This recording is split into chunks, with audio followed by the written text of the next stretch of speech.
Hello, heroes, and welcome to a special one-shot stream. I am your host and normally your game master, James D'Amato, and with me is Alex Roberts, who's got a mouthful of the tall pizza. I am in Chicago.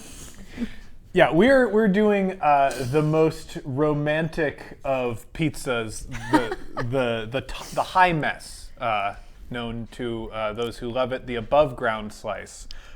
We didn't have time to eat before the stream, so you will be dealing with that, and I apologize for nothing. We're here because we're going to be playing Star-Crossed. We are going to be playing Star-Crossed, James, and I just want to let the city of Chicago know that this is good, and I love it very much. I love it more than anything that I could portray in a romantic fictional game. Oh, wow. Okay. I'm really upstaging my own game here with this James, we've played this game many times. Yeah, this would be number 3. Yeah, and each time we have to pick a setup. So this is a game about two people who really, really want to when they really, really shouldn't. So, in other words, there's a sort of forbidden attraction going on. So in the past, let's see, I played the AI of a space station. That's true. And I was its sole human employee up there doing research. And we were scientists, we were researchers, and you were an alien. I was an alien sociological researcher, and I believe you were a psychologist. It was nice. It was a little grad student in over her head. Those were all wonderful, but I'm kind of wondering about what we're going to play tonight, and I just kind of had this thought that maybe the stream might have suggestions for what has brought us together and what is keeping us apart. Yeah. But Star-Crossed scenarios can be anything, and they can be in any genre. All you need is two people who are capable of feeling love, and then we'll put those people in like a sort of uncomfortable and desperate position where they can't act on those feelings. So we are open to suggestions from the stream for these sort of scenarios. Are there any sort of ground rules that we want to throw out there? I'm realizing, Joe, can you grab me one of the note cards and a Sharpie, please? Good.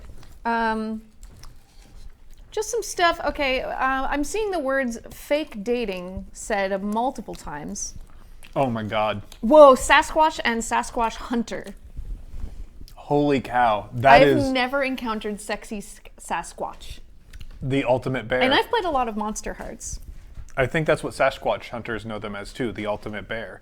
So that could work very well. Supernatural High School, of course, and the two of you part of different cliques but joined yearbook committee. I like how that setup had nothing to do with the fact that it's supernatural. It's still high school, Alex. A park costumed character and their handler, what is that? So like a theme park, like Disney World or something.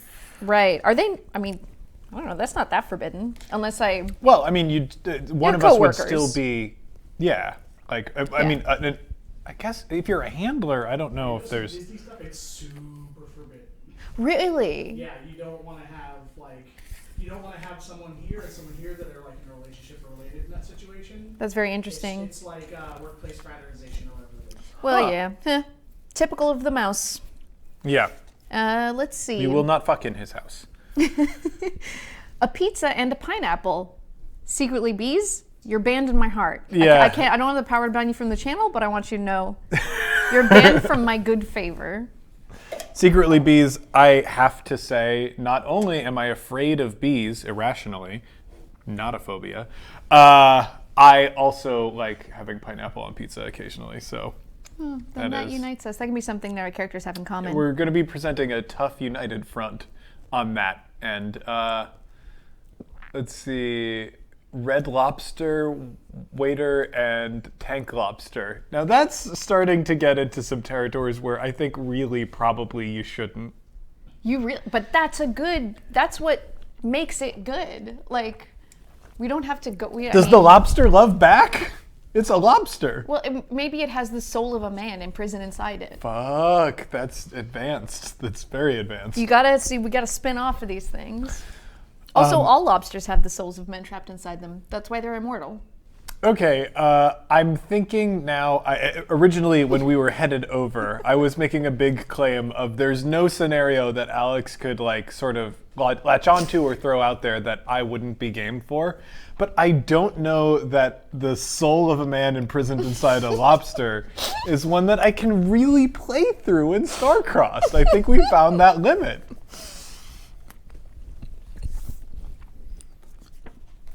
Yeah, so I'm gonna X card that, and that's not anything against you. We should bring up, this is our friend the X card. Joe, can you see the our friend the X card if I hold it here?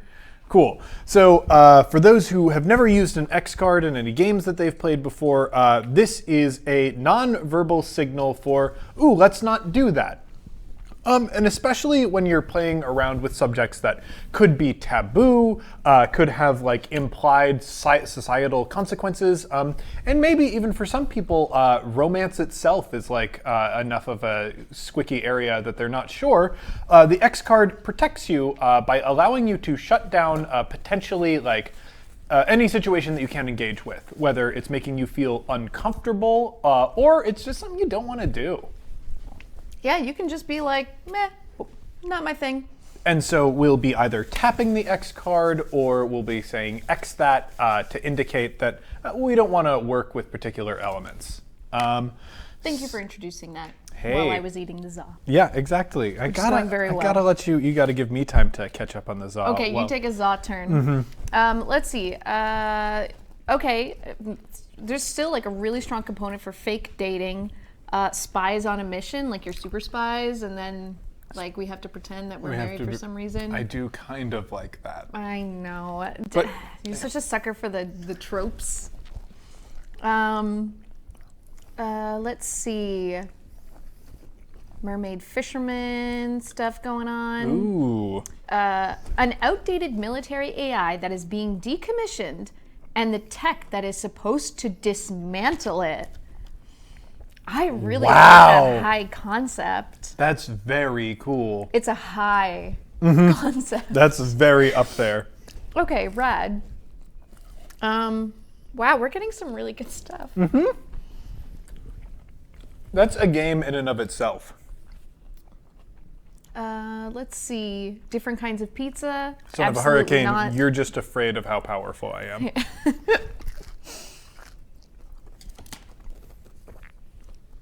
A deer and a hunter.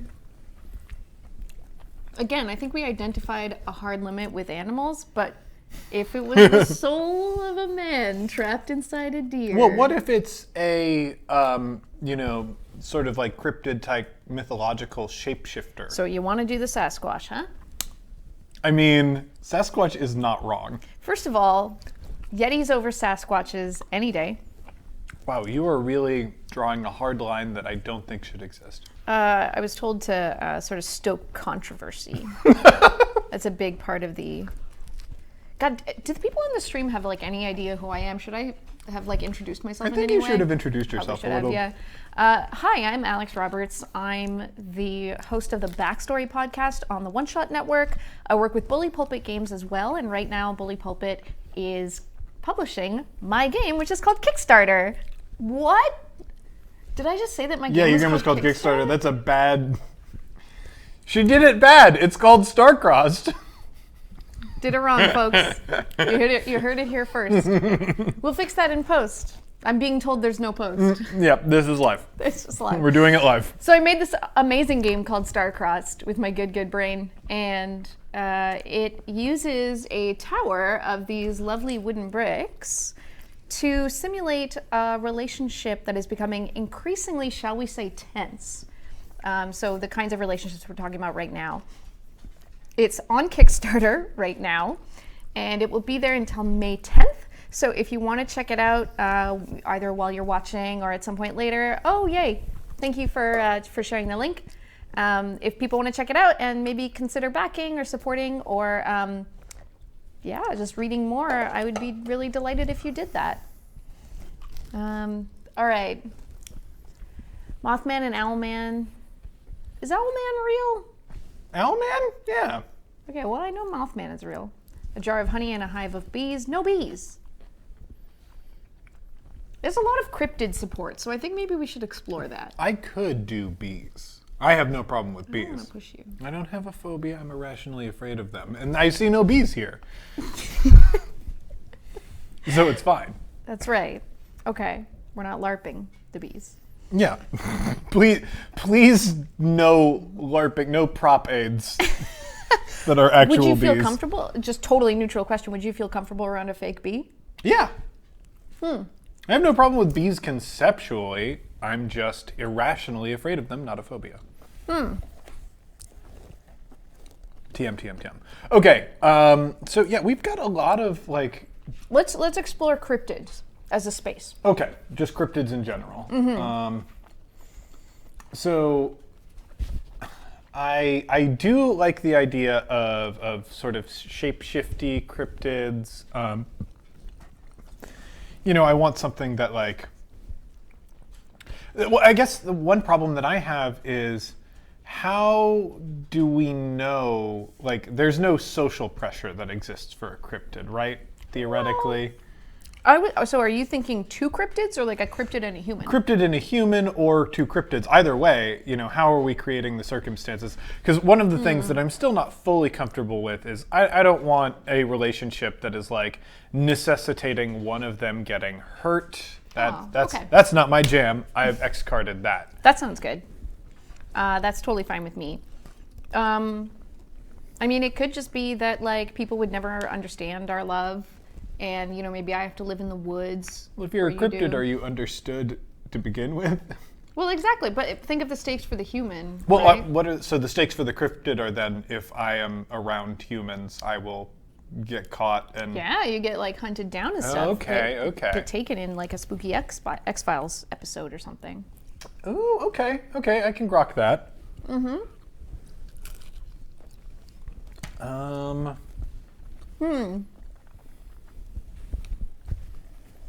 I mean, how do we feel about transformations? I'm seeing some transformation talk. Yeah, I'm into transformations of all kinds. Okay.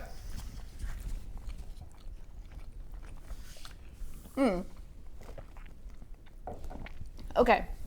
So, one of us is a cryptid, but maybe both of us live as humans during the day. Oh, yes! Yeah.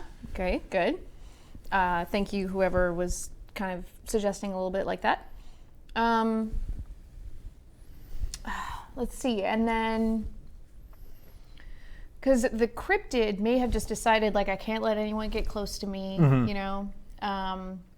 Yeah, they're trying to live like the sort of hermit loner lifestyle. Yeah, they could both be in like a quiet small town in the Pacific Northwest, or perhaps the lush, beautiful green forests of Canada. I'm sorry. Alex is also sponsored by the Canadian Tourism Department, so... They don't have any money. I mean, that's why they could afford you. You are a game designer. There's not... How many dunks do we get per stream? Why? Well, see, you didn't put it as part of the game. Oh, there's no move that's there's a no dunk? move that like checks off and I like don't you see dunk. the rules for dunking. Yeah. Thank you for this. I'm so glad. This is what playtesting is for. Is to sort of work these problems out. Is to get before dunked on. The game shows up. Okay, that's good. Okay, so yeah, so one of us is transforming maybe at night or on the full moon or whatever, and one of us isn't. But I think that other one should just have like some other reason not to get involved. Yeah. It could be so many things, right? There's things that keep you from relationships when you're maybe like... Okay. What if it's a park ranger and the other cryptid like lives during the day as a park ranger? And, either way, you've got this, this is really working for me because there's a secret identity thing going on. Maybe, like, it starts out they're just in love with the cryptid, but they don't know that it's like their employee sort of thing. Like, they've got that... sort of regimented hierarchy that park rangers have. Is that working or is that not working? I don't know.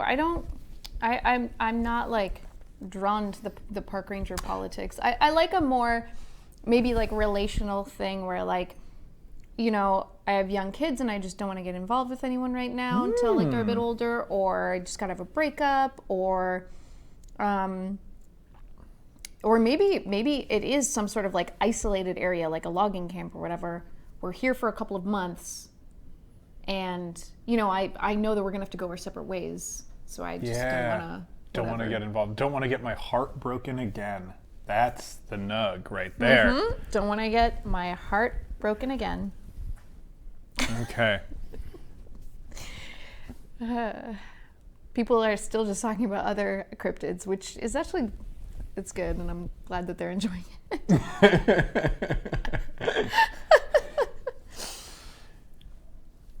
Okay, yeah, so I really, really like that. I like, so this cryptid, I think, is probably not part of the logging team or whatever. They could be just like a hermit person. Not like complete like weirdo woodsman or anything, but like... Yeah, they're just a private person that lives like pretty deep in the woods, so people like don't understand them. Exactly, and the other one has come to... work in a logging camp for a summer, which is, a decent way to make money if you're young and hearty. Yeah. I love it. Okay, I feel really... Oh, shit. Oh, yes. God. Alex, okay, so it's not even that you are a logger. You are a logging surveyor. You go... Yes. Why do you have all this knowledge of the logging industry? I think I actually learned this from the Adventure Zone, so this does not count. But it might be somewhere else. Or I might have learned it from Cryptid Keeper. I really like cryptids. Anyway, before you do a logging operation, you have to have somebody go out and make sure that there are not any super rare animals in the area or anything like that. And it can be months and months of work with somebody who has very specialized knowledge about these different animals and plants that are in the area. And they have to mark off, okay, nothing's here, so it's safe to do stuff here and whatnot. So that way, this person can be like alone and isolated. There's no logging camp. There's just them and the land. Loggers might be hunkier though. Well, but I mean, they're like an environmental person. That doesn't mean they're not hunky. They could incidentally be hunky? Yeah. I mean, unless if you don't want, I mean. No, I'm not against it. Okay, so how does the surveyor live out there? Like, are they just camping for months? I think they gotta be camping for months. I hate camping, so this is baffling to me. This is truly, I'm expanding my range with this. The idea that someone would sort of voluntarily be outside for that long. So what I'm hearing is that you're the cryptid, which is even funnier because cryptids live outside full time. No, cryptids have like a weird little hut. A weird little hut with Wi-Fi and creature I don't comforts. need Wi-Fi. I just need a bed and like hot water, which definitely this person would not have. I'm actually really loving this very particular cryptid who's... Can I please be the cryptid? Yeah. Hey, congratulations, you're the cryptid. What? Did you trick me? No. Congratulations, you're the cryptid. Okay, good. That's good. Good. That's good. It's good to be the cryptid. Good. I'm glad I'm the cryptid. You're a logging surveyor, which is obviously a dream that you've had. No. Because it's bad. Because eventually you cut the trees down. It's no good. But I am excited about this very specialized piece of knowledge that I've acquired recently. Okay. So I am a hunky logging surveyor. Haven't given that part up and wouldn't for the world. So this is just a job. And you know what? Borrowing from Firewatch, I have this job because I got my heart broken. I want to be out here to collect my feelings. Yeah. And I am the type of person who falls from long-term relationship into long-term relationship. And I came out here because it is impossible for that to happen to me. Yes. Where it's like, you know what? I really needed to take some time to be single and just focus on myself. And where better to do that than in the middle of the fucking woods where I Yes. can't meet any hot people. Can we be in British Columbia? I just want to be in British Columbia. Yeah, why not? That's fine. That doesn't... Whatever. Okay, good. There's no, once it gets to be a tree-dense area, I don't think it changes anything for me because I don't know more about the Pacific Northwest. Sure. There's like a ceiling of knowledge. Yeah. Is my za still on camera? I don't want anyone to have to look at this anymore. It's still on camera. All right, give it I'm hearing from the producer that it's still on camera. All right, so... Oh, James, can you please tell everyone what we're drinking tonight? Because look at this lavender brew. Yeah, we'll put that on the close-up cam. These are Aviations, a classic cocktail that you can make at home. It's just gin, lemon juice, maraschino liqueur, and creme de violette, which are all easier to get than you think, and it's definitely worth the price. You can also just go to any classic cocktail bar, and they'll probably have this one on the menu. It's like an old cocktail. Delicious. Pre-Prohibition era cocktail. See, that might not be the best place for that. Yeah, I didn't sort of realize that Oliver would definitely be able to reach it. Yeah, we have a dog in the studio. So I'm gonna let Alex entertain the stream, which I can't wait to see how this pans out. While I move I think the tall pizza. everyone's going to enjoy it.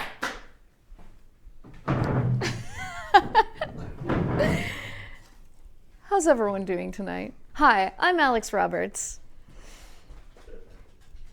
Today we're going to be playing a game that I've been working on for a very long time. When people ask me what inspired this game, they're asking for the lineage of its game design history, which is obviously traced down through Breaking the Ice and Dread and Kagematsu and all the other sort of really, really emotional story games that came before it.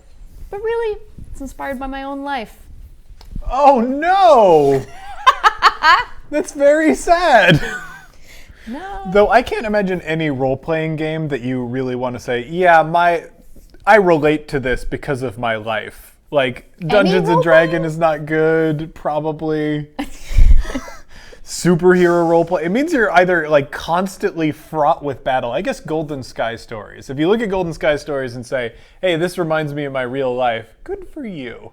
Well, You're doing it right. cool. Love to get dunked on. I think it's great, actually. And I'd love to expand on that. Thanks for the sparkles, Boots. All right. So I think we're ready to decide who's going to be the lead and who's going to be the follow. So in this game, it plays out as a series of scenes, 8 of them. And the first person, like we set the scenes together, but the first person to act in the scene is the lead. And the person who decides when the scene is over is the follow. And there's some slight differences in terms of how we can act. Back the Kickstarter and check out the preview draft if you want to learn more. Yeah, you can actually play the game if you have the preview Oh yeah, draft. you can play the game right now. The PDF is there. So let's see. So regardless of what our characters are, do you feel like acting first, or do you feel like saying cut? You know, I could actually really go either way on this particular one. And I think both roles are pretty good for either the Sasquatch or not the Sasquatch, No. an indeterminate cryptid. We'll figure it out. The cryptid or the cryptid keeper. Yeah. I think the cryptid should be the lead. Okay, I think it's easier for the cryptid to like go out there and initiate contact anyway. Yeah. So Yeah. Okay, so I'm going to be the lead tonight. James, you're the follow. I've been given so much power. Which is fine because I already had power. So let's go through our character sheet and answer our character questions. Number one, who am I? I am the cryptid. And I am a hunky, I guess, forest surveyor.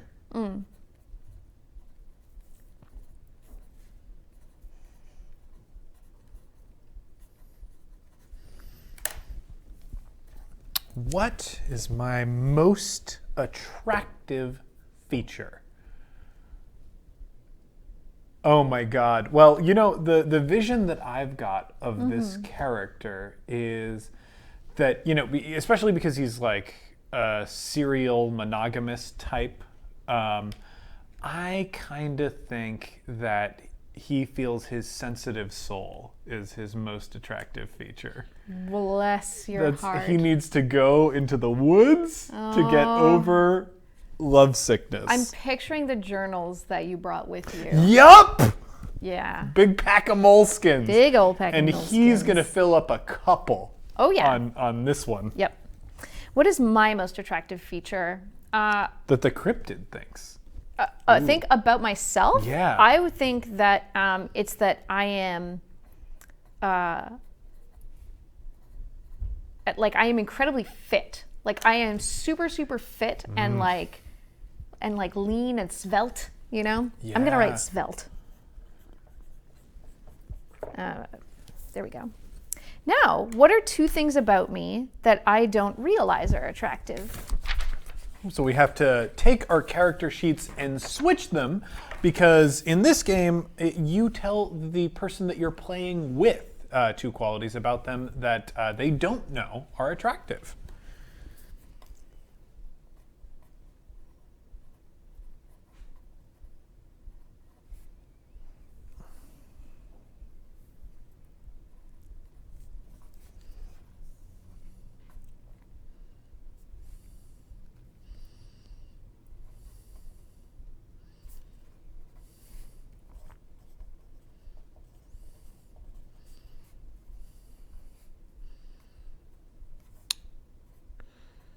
Okay, I've got my first one. Do you want? No, don't tell me yet. I also only have one, but I'm gonna have a second one. 1 second. So yeah, we're thinking through our others. I'm trying to figure out what else. Like what would be sort of oh, a stream if you want to suggest anything, Yeah. put it out there. Yeah, just put out a bunch of suggestions. If you, what are things that you Please think flood could us. be attractive about a sort of sensitive and soulful forest surveyor and a svelte cryptid? Shout out to Rourke 9 for writing down is a cryptid. Rourke 9, we know where your bread is buttered, and we love it. Really appreciate that. Well, we're Oh, okay. All right. okay. Yeah. See, I was thinking of Powerful Musk, Steve, but I just did Scent in the last game that I played, and I don't. That's right. It was very important. James was the alien, and he had like antenna, which I gave him. I think I gave you. Yeah, the you antenna. gave me So that was my inquisitive fault. antenna. Yeah, but then also incidentally, he gave me a nice smell. So things got a little out of hand. Yeah, I don't want to become a nose pervert. I don't think. You sure? Oh, son of a hurricane! I kind of love that. I also took a suggestion. So I can't. Although I can't. It's going to be hard to. You know what? I'm going to do it. We're gonna see how those 2 reconcile. Oh no. Although I do have a transformation. Yeah. Okay, I think we're. Yeah, I think we're I was ready to worried swap. that those might have been incongruous, but I don't think they will. Oh, This is really sweet. what- Okay. this cute person. Okay, so apparently I have a haunting and melodious singing voice and a soft belly. Love that soft belly. Thank you, son of a hurricane. And my character, in addition to being a sensitive soul, has curiosity and a luxurious beard. So I guess a big part of my camping pack is my many beard oils and trimming devices and waxes. Great. So next 2 questions. Why can't I act on my feelings and why is that important to me? So we've already established in general why it might be difficult, but now we're going to really dig deep down into the character for a bit and figure out what is our connection to this character? Why does this external reason really matter internally? Oh boy. So why can't I act on my feelings? You know what? I'm gonna go hard or go home.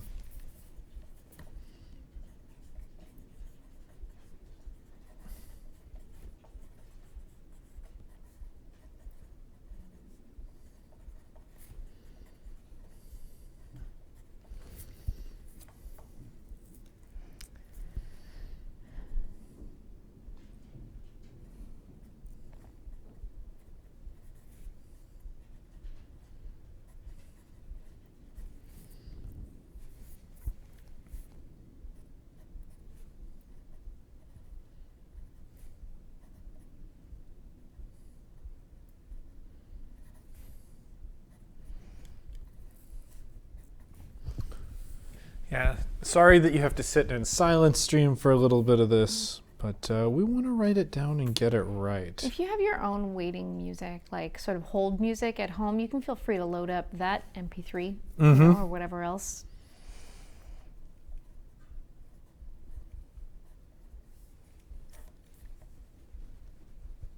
I have an answer to the second question that I want to float by you. Oh, okay. So for why can't I act on my feelings? I can't get attached to a normal human. Like, it's not fair. But why is that important to me? Like, I want to take a step deeper and say that, like, there's something about me in my, like, animalistic form that is, like, that I consider foul or unnatural or, like, shameful or something. But it might get kind of dark, so I don't know if you really want to go in that direction. Well, I mean, that's just your perception of yourself, right? Okay, yeah. And, like, I think one of the things that's most telling about the sentences that you put together is I could never get involved with a normal human, which means you think of yourself as a human, which is kind of cool and neat. Yes. Yeah, I think of myself as a person, but that I have this thing. Yeah, yeah. So you're not like a full-on cryptid. So, like, it makes sense to me that you would feel like, oh, this is not good, when someone else externally could go, this is fine, and in fact, great. Okay, cool. Perfect. You're just really upset about that soft belly.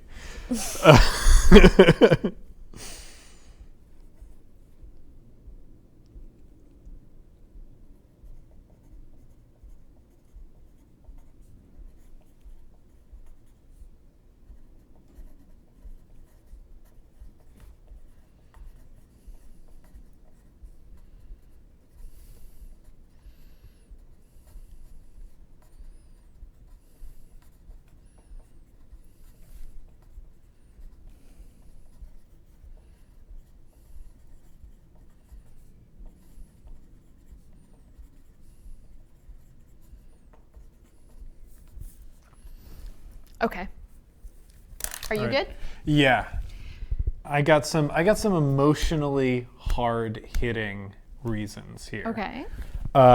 So why can't I act on my feelings? I made a promise to my worried mother. After the last breakup, got pretty low, got pretty bad, and she noticed this pattern and expressed this concern. He's taken it pretty seriously, to the point where he is afraid that he will never be capable of being truly happy if he does not know himself. And he doesn't think he can do that unless he is alone for a period of time. So his personal emotional stakes are pretty high. Wow. Okay. I think that's great. Well, with that, we're actually ready to play. Ooh, I'm very excited. I'm really excited too. Okay, so let's finish putting together our tower. That's right. Let's pass some of these bricks around. So in the Kickstarter, you can back for just $10 and get just the PDF. Oh, God. But you can also back the full Beloved edition, and you get your own special towers that we had made, or we're having made, just for the Kickstarter. And also it comes with this lovely little rules booklet. And instead of printout cards, they have this really, really nice sort of thick stock cards and this nice little envelope. And the whole thing is illustrated by Jess Fink, both the PDF and like the outside of the box and the booklet and everything. So you should check that out. Yeah. I'm really excited. I can't wait to see those towers. Listeners, I've only seen samples. Yeah, if you don't know Jess Fink's work, Jess Fink did Chester 5000, or you can go all the way back to the, I'm trying to remember Her Emily memoir? Caraboss's game. Part of the romance trilogy, Shooting the Moon. The Shooting the Moon episodes of One Shot she did with Eric Colossal and I, and they were just delightful. It was very sweet. So yeah, definitely check those out. Why do we have an extra brick? Because I just drew it. Oh, okay. I've been playing the game since before you even walked in the room. Dang! Okay. Also, Humble Bard, thank you for the question. Yes, the cards are always played 1 to 8. But if you want to just twist it up turned upside down, you are more than welcome to try it a different way and let me know how it goes. And also, I'm really excited for when people write their own scene cards. That hasn't happened yet, but who knows? That will definitely happen I'm so within. excited. I give it a couple months. Yeah, Alex being a little bit more careful with this tower. No spoilers. God damn you. How dare you? I'm emboldened. Ugh, I hate it. You move. Yeah, well, So we're off to a great start. yeah, we're off to a fantastic start. Yeah, that is already...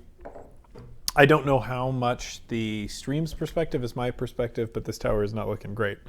It's looking beautiful. How dare you? So scene 1 is An introduction. Oh my God, we said it in sync. Mm-hmm. So what's our introduction? Well, I think it's in the woods, probably. I think a lot of our scenes are going to be in the woods. Mm-hmm. Well, actually, one of the best things about this game, and me being the follow, is I don't have to worry about that. No, that's not true. We set the scene We together. set the scene together? Okay. I just make the first move. I would like this just before sunrise. I love this. You're like, oh, haha, sweet. I don't have to worry about it. And then as soon as I tell you you can't do it, you're like, let me paint you a picture. Mm-hmm. It is the sky. You can still see stars in it because this is a very remote part of British Columbia. And That's most of British Columbia. yeah, but no light pollution or anything like that. And it is light. Like you can start to see the sun coming up. So the sky is that sort of like cool Now, grayish. We should talk about, do we want this to be the first time that we meet? Or like, are we being introduced to something else? Are you being introduced to something and then like I sort of appear? Or like, how are we going to do it? How are we going to play it? You know, let's have me be introduced to something. I kind of like that because I think most of the introductions that we have done playing together have been like very literal. The two characters get introduced to each other.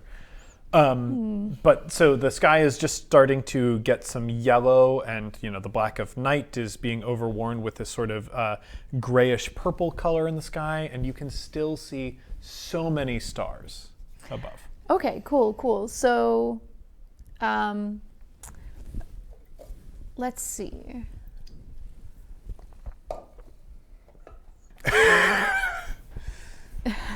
Doyley's already ready for it. Sorry, Jack.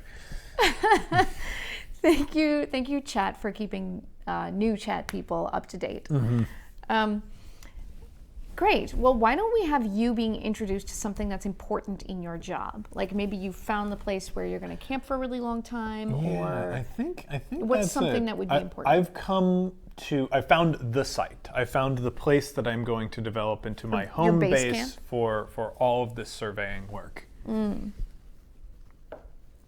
Okay, beautiful. This is great. So let's see. I'm going to... Okay.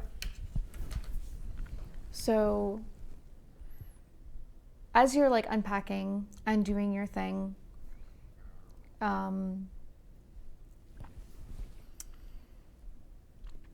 between the trees, over towards sunset, you can see this shape. Sunrise, sorry, I'm sorry.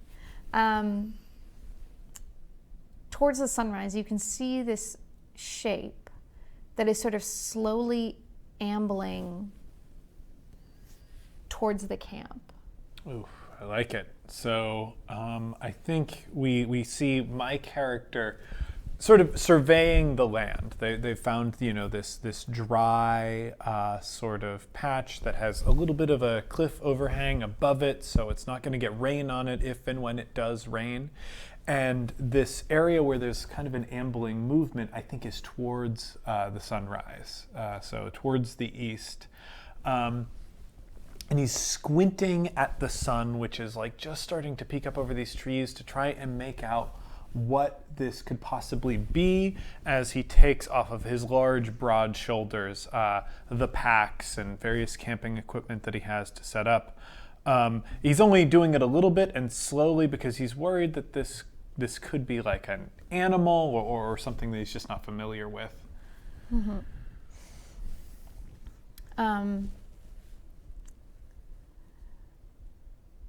Something that at first seemed probably like four-legged, Mm-hmm. looked maybe like it was limping or something like that, disappears. It goes down into what must be tall grass. So I think maybe a little bit worriedly, but also I think excitedly, he bends down into the pack that he just put on the ground and unclasps the bag. It's an old military bag that looks worn and beaten. It doesn't have like convenient fasteners at all. It has like those tight straps that you have to like really feed through. So he pulls the bag and he fetches his Nox. He's got those binoculars. He puts them up and he studies that area with a little bit of an excited anticipation. We can see his hand shaking just a little bit as he settles the viewfinder on his eyes. And you're sort of watching the empty space where this moving thing must have been. And you strike me as a patient man. Oh, yes. Okay. So there's a long period of just sort of looking at nothing. And then eventually, it looks like the creature's getting up. But it must be something different that's moved into the space, or you must be looking in a different direction, because it's this bipedal form. And because the sunrise, which is now a little bit higher in the sky, is behind her, or him, or they. Yeah, we haven't married ourselves to a gender yet. And why And should probably and never why will. should Look we? at this tower. So all you can see, because the sunrise, the sun coming in, is the silhouette of the kind of angular form and close-cropped sort of cheekbone length mop. Kind of a Grace Jones, kind of a David Bowie, sort of very square and angular features, kind of a thing. But more Jones than Bowie, because not scrawny. This is a person of some substance. Oh, okay. Svelte even. And when they get up, it's with such certainty and such firmness, and you can tell that whatever this is, they're looking straight at you. I think. Ooh. I'm pulling for that. Wow. Okay. Yeah. As the lead, I am revealing something personal. Dang. That's extremely cool. Okay. So I think without noticing, like looking at this bipedal creature emerging from that patch of grass where, earlier my character had felt they saw a big lumbering thing move into. And I think even getting like a warning from people before he went out there that, you sometimes feel like you see strange things when you're alone in the woods. This is day one. He hasn't noticed it, but through the entire transformation process, his breath was caught in his throat. Everything has stopped as he looks and watches this creature emerge and then slowly turn, seemingly to meet his eyes. And at that, he has to breathe. And he lets out the air that was in and then brings it in with a gasp. And for a moment, I think, fumbles with his binoculars, and now his hands are shaking a little bit, much more excitedly. And you know, we'll go even further, because one of the things that I have is curiosity on here. Okay. And I got to honor that. I think he sets his pack, he grabs his pack. He has to grab his pack because he can't afford to lose anything, not this early on. He knows where his spot's going to be. He pulls his pack up once again onto his shoulder, tightens the straps onto himself, and begins making his way down the hill that he's on to this sort of high grassy area as stars slowly start to fade from the sky. Okay, so you're coming towards this I'm coming towards, figure. yeah. And you're not looking through your binoculars anymore? I'm not looking through the knocks right now. They are around my neck. Okay, cool.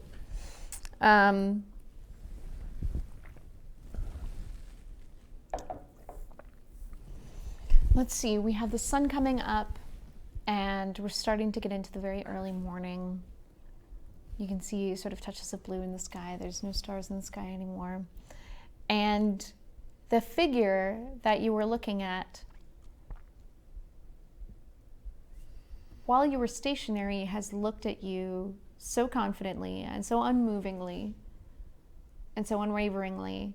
And now that you're moving toward it, it's like a startled deer. Mm-hmm. Quick turn and flee. Oh, Alex, I love it. My character slowly, much more slowly than he'd want to, makes his way down to this clearing. And I'm going to say, you did that turn to leave. And it's probably a good 10 minutes before he can get to the area you were.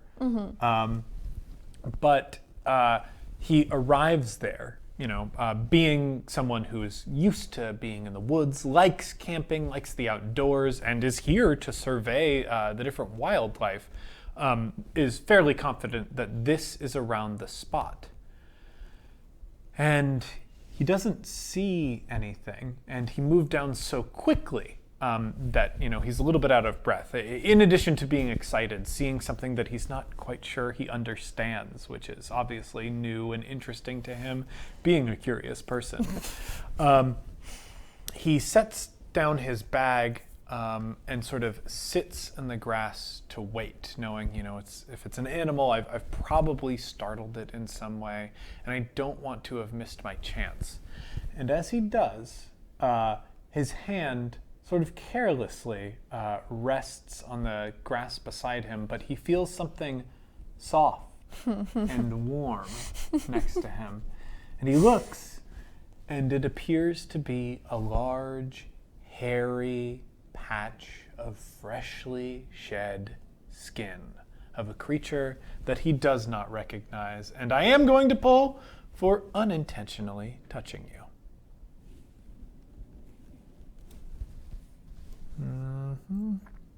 Oh, there we go. Doing so many center pulls is probably gonna come bite me later, but I'll let you have easy. that one, but no more putting down bricks. Oh, oof. I don't Brutal. mess around. So pull from at least below a completed row, and no switching hands. You can touch the tower as much as you want before your pull. And no dropping bricks. No putting them down. No putting them down. Okay. No putting them down, folks. We're taking a hard line here. And that's no fine. touching with two hands at once. So I have a question, an important rules question, now that we've Go laid down on. those rules. If I have a brick, am I allowed to use another hand to sort it out? Or Absolutely not. okay, sounds good. Hey, get used to it. We're dealing with cryptids, okay? Getting a lot of response to the skin comments. It's going to be a little gross. She almost took one of my pulls away, and I will not have that. And I think Called out. at that, this is probably the best time to end the scene. Do it up. That's great. And one thing that we must make sure that we do is mark off these pulls, because I have not. James. Mm-hmm. You have to mark off your pulls. I know. The game falls apart. But it doesn't fall apart. It just gets sad. It still works. Would you read our next? A little embarrassment. That's right, folks. So, what should we base our next scene around? I would like for them to meet face-to-face human form at this point, but we don't have to. Alex, I've got a tropey sort of proposal for you. Mm-hmm. What if this scene takes place as my character is bathing in a river?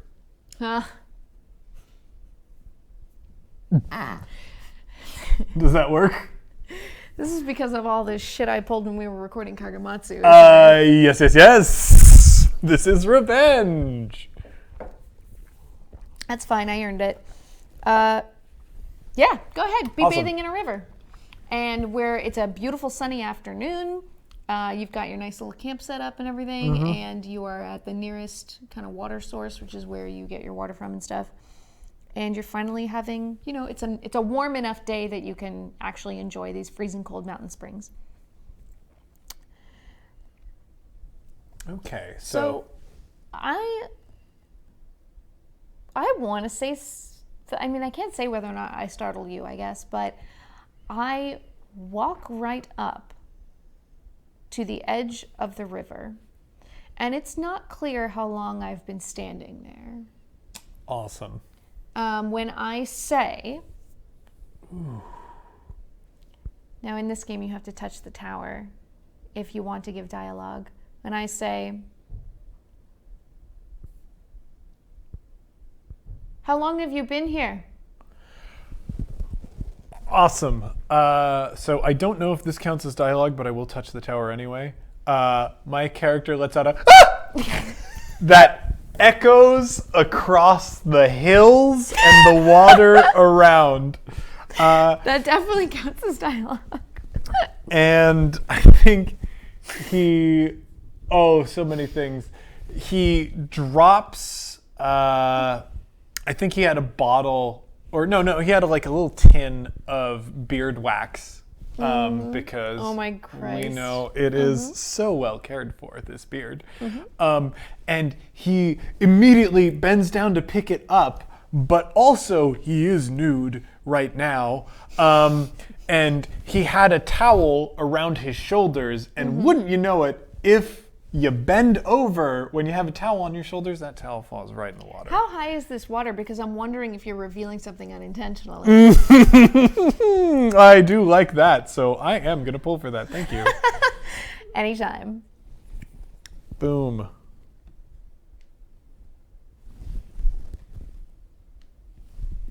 So Mark it off. Yes. Revealing something that is personal. Oh boy, is that personal. So goes down, grabs the tin out of the water, and disappointedly, slowly grabs this towel out of the water and sort of tries to wrap it around himself. Who are you? I'm supposed to be here.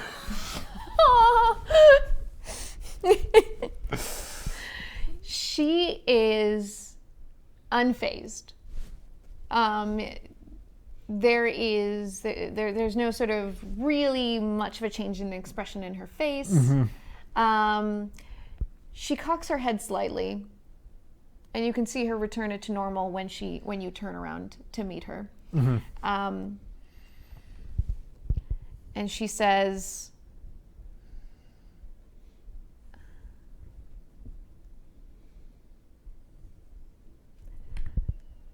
Wow. how long have you been here? Again, she just repeats her question. So he sort of wrapping this now sopping wet towel around himself, starts making his way, trudging through the river, I think, like up to his thighs right now, just being, a real mountain man type.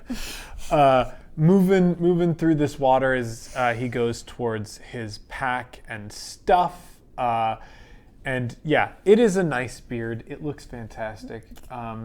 He goes, I've been here a couple days. I wasn't aware there were other campers around here. And he smiles, and like his teeth peek through the the big bushy, well manicured beard that he has, and his white teeth sort of cut through, I think, the red of his face. Mm-hmm.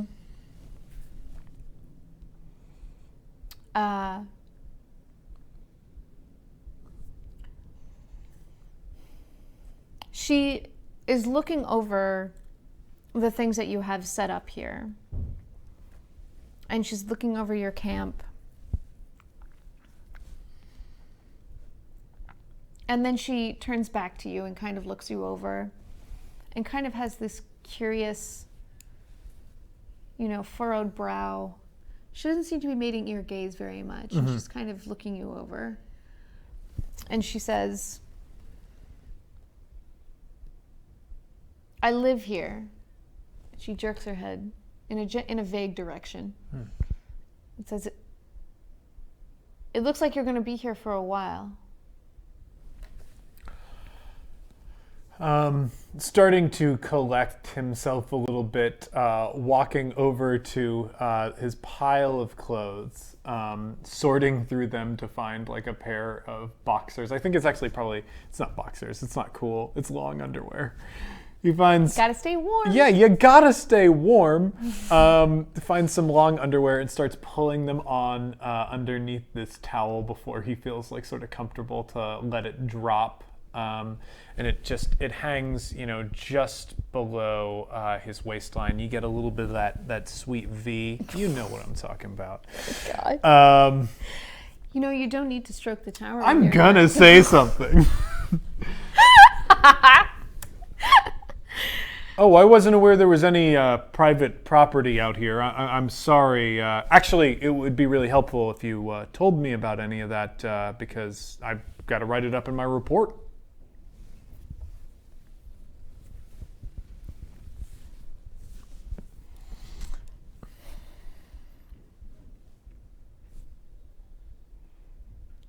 She nods and shrugs the pack that's on her shoulder, on one shoulder. Mm. And she looks very impatient, gets this kind of pissed off look on her face, and she says, oh, okay. You're from the logging company. Well, I'm working with the logging company, actually. I'm a surveyor. It's a separate certification, and I'm just here to make sure that this land is fit for logging. I might not find that.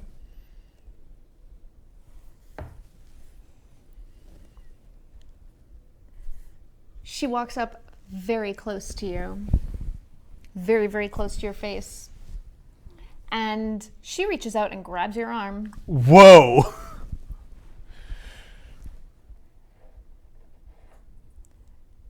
And she says, you may not find this place fit for logging. Some people find it very dangerous.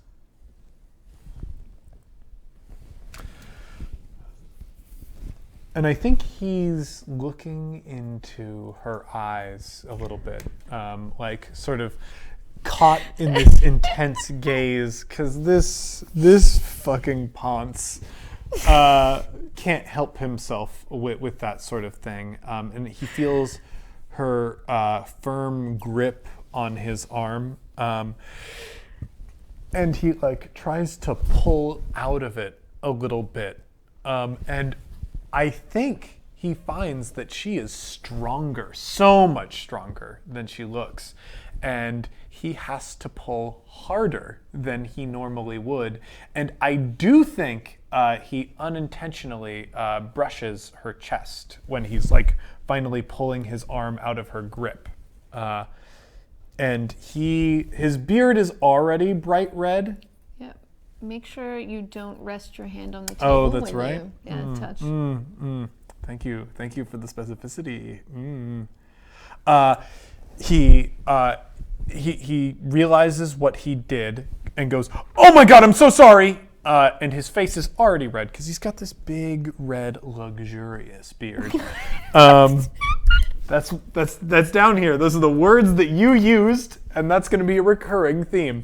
But his face also very prone to getting red, very easy to see when he is embarrassed. And I think his eyes are two, just vibrantly green dots in this sea of red on his face. She's taken aback for a moment, and you can see there's a little bit of a faltering in the tough look that she's very firmly decided to give you. Oh, yes. And she looks vulnerable for a moment, and there's almost kind of there's a split second of fight or flight where it seems like she's ready to bolt. But she steadies one foot behind her, and the stony look reappears on her face. And she leans into you and says, "It's fine, you won't do it again." Wow! Oh my God. He tries to collect himself. That's right. That's right. I won't. I'm so sorry about that.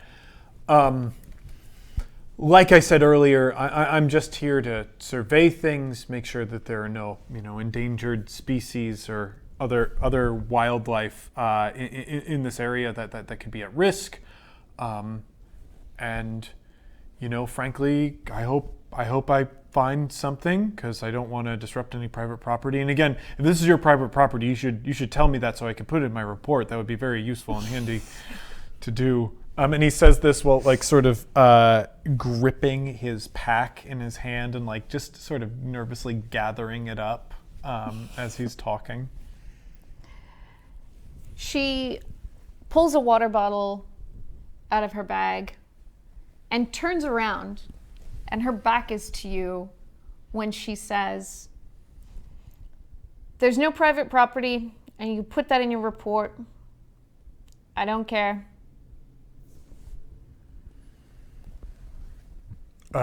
He furrows his brow. Sorry, I thought you said you live out here. She starts climbing up the large sun-bleached stones of the riverbank away from you, calmly and with a practiced confidence. Why do you say that? I like it. I think he notices this confidence. He's sort of studying this person who's out of nowhere. Well, I'm going to be making dinner later tonight. So if you want to sort of talk through the area, maybe if you've made any observations, we could talk through that together, because I want to make sure that I'm introducing a thorough report. She finishes climbing up the rocks, and when she's at the very top of the little cliffside on the river, then she turns around and looks down at you and calls out,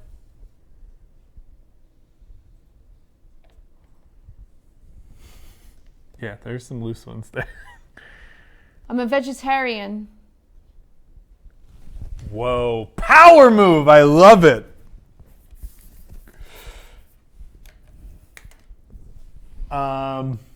God. The chat. Nice. Nice. Thank you. So he's looking up at her, and I think this is just sort of a powerful scene of this person who's just confident and walking around as though she owns the place, and although he doesn't know it, she does. He's getting that radiating off of her, and his mouth is open, and as she calls that down, he closes his mouth because he finds he can't. His breath catches once again in his chest, and he just nods. And I think that's the scene. Perfect. Yeah, I'm content. All right. Next scene. Finding common ground. Finding common ground. Let's see. I mean, it feels natural to make this the dinner scene. Yeah. Yeah, I think we have to do that. I think, which is exciting to me because this is, I think, one of the first star-crossed scenarios that I've played where it felt like one scene really naturally flowed into another.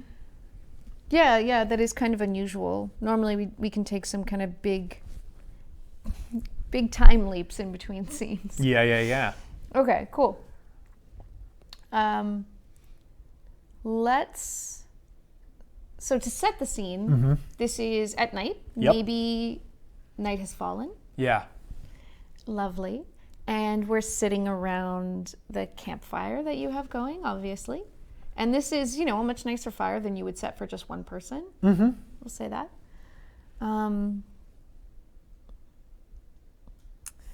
And she is sitting down on something that you've set down, some little pack or, something like that to make it slightly more comfortable than sitting on a log. And she's kind of leaning with her elbows on her knees and her little sort of that light metal plate and spork in her hands. And very focused on what she's eating. I think staring like across the campfire, sort of like nervously, but also I think this character is sort of used to and very comfortable with silence. That must be one of the things that really appealed to this job, about this job to them. So he is like looking across the fire and just trying to be companionably silent because that's what it seems this person really wants, and reaching down into his pack and pulling out what appear to be like a bunch of different prescription bottles, and like opening various ones and taking them with the stew. And I think I am going to pull for that to unintentionally reveal something about myself. Yeah, which is that you have all this medication with you. Mm-hmm. Can I see what kind of pills it is? Well, I mean, you can definitely see that they're prescription bottles. Sure. But I don't know if it's something that you might instantly recognize, Sure. especially being a cryptid woods person. That might be tough, a tough row to hoe. It's not my expertise? Mm-hmm. Okay, sure. But we do know at least enough about you that you recognize what a prescription bottle is. Yeah, I haven't been away that long. Hey, Oliver, this is not your stream. We have a dog in the studio today. We do have a dog in the Everybody studio. give it up for Oliver. Oliver protecting us from murderers. Etc. Mm-hmm. So she...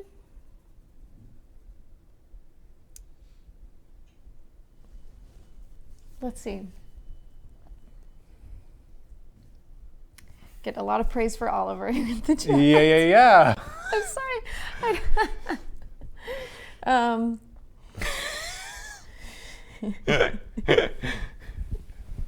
So, let's see.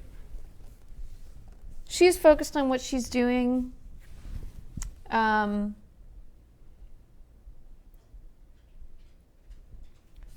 She's gonna nod her chin at what you're doing and say, you're gonna be okay out here for a full summer?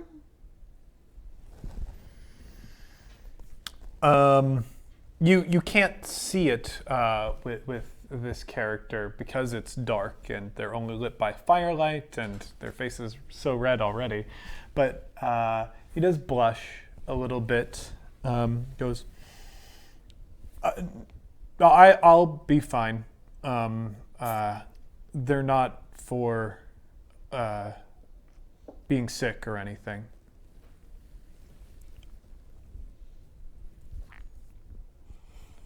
She's looking down at her meal and eating. And she says, well, if they're for being sad, I have bad news about being alone in the woods for a really long time. Not really for being sad either, specifically. I'd prefer to talk about other things.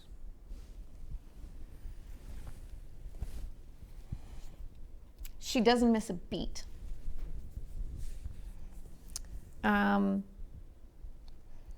She finishes up her plate remarkably quickly. You must have been hungry. She licks the bottom of it. Ooh. Just like one, Yeah. without thinking about Love it. And leaves the plate on the ground and says, are you allowed to eat the vegetations out here and stuff, or does that count as logging? I mean, I try to reduce my mark generally. This sort of post does require a bit of foraging, but I don't disrupt anything.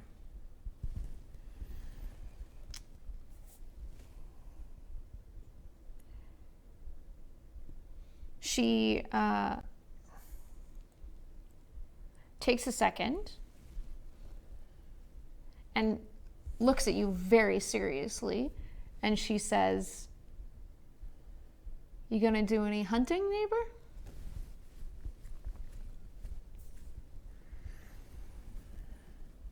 Do a move. Yeah, okay. That's right.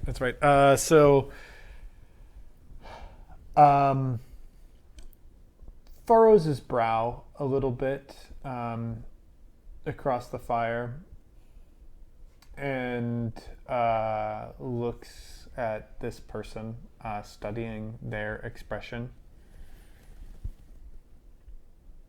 Haven't done much planning on that account. I've got what I need to set traps and whatnot if I need to. But seems to be a lot of vegetation around here.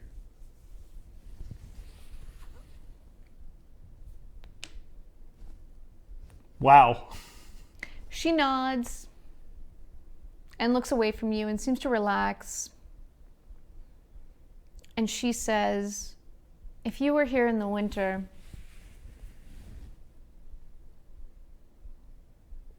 it would be important that you hunt. Trust me. You wouldn't do well without it. But you'll be fine. He smiles. And I think his eyes twinkle a little bit, especially across the fire. And nods and goes, I should hope so. I couldn't imagine anyone being out here during the winter. And reaches forward for the bowl that you've put down and scoops a ladle into some stew and pours some more and passes it over to her. And I think, does she take it? Well, yeah, of course she sort of idly holds her hand out. Yeah. As then he moves it forward, I think you take the bowl and sliding his hand up around the bowl, he has his hand there for a second and doesn't even notice as like sort of once again locked into the confidence of your gaze and goes, you're not out here during the winters, are you? Are you drawing for that unintentional Oh, touch? yeah, I really should draw for my unintentional touch, shouldn't I? That is solid. That's loose, but I probably can do better. These are all 3 not loose. This is horrible. The tower shifts, the tower changes. It's like the seasons. Yeah, that's not coming that way. It's not coming that way either. Okay. Last time I played, we got a very bottom-picked tower, and that destroyed us in the future, so I'm trying to avoid doing that. And I'm trying to notice that you're doing that and ruin it for you.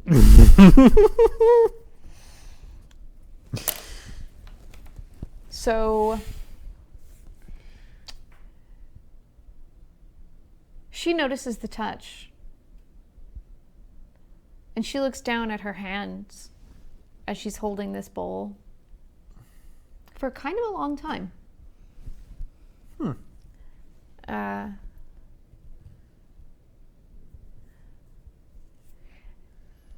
And then she wipes her spoon on her pants and starts eating again. And with a mouthful of stew, she says, been out here maybe 5-ish years? I think with eyes that sort of light up, and at this point, again, completely unaware of what he was doing earlier, draws back into himself, placing his hand on his chest. In a row?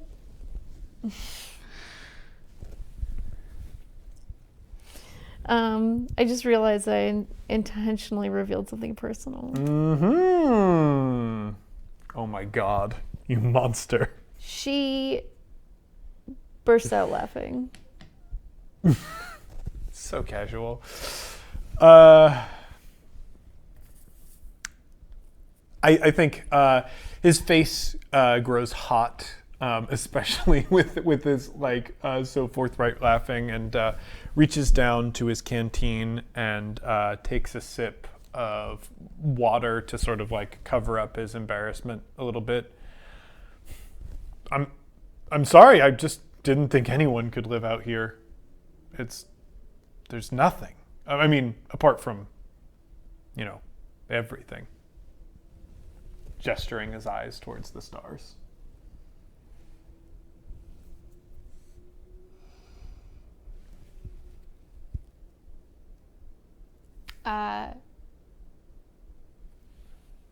She doesn't look up. She knows that you are. She sees you. But she nods. And she stretches her legs out in front of her and leans back a little bit on her elbow, on one elbow. And she says, "Yeah, you're gonna find a lot more than you expected out here, I think."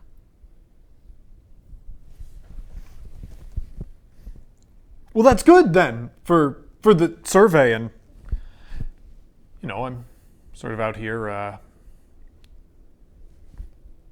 and stops.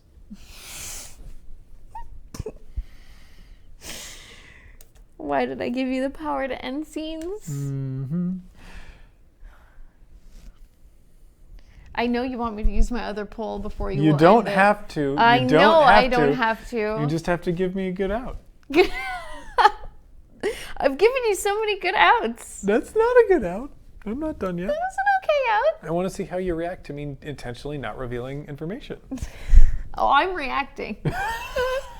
The character, Alex. Role playing, ladies and gentlemen. Mm-hmm. So we're sitting there beneath the stars, and there's just the flickering light of the fire on us. And I want to say that some time has passed. Yeah. And we're totally done eating and stuff. It's not like we have a big giant feast anyway. You're being sensible. And there's been a long period of silence when she says, "Anyway, you probably won't see too much of me.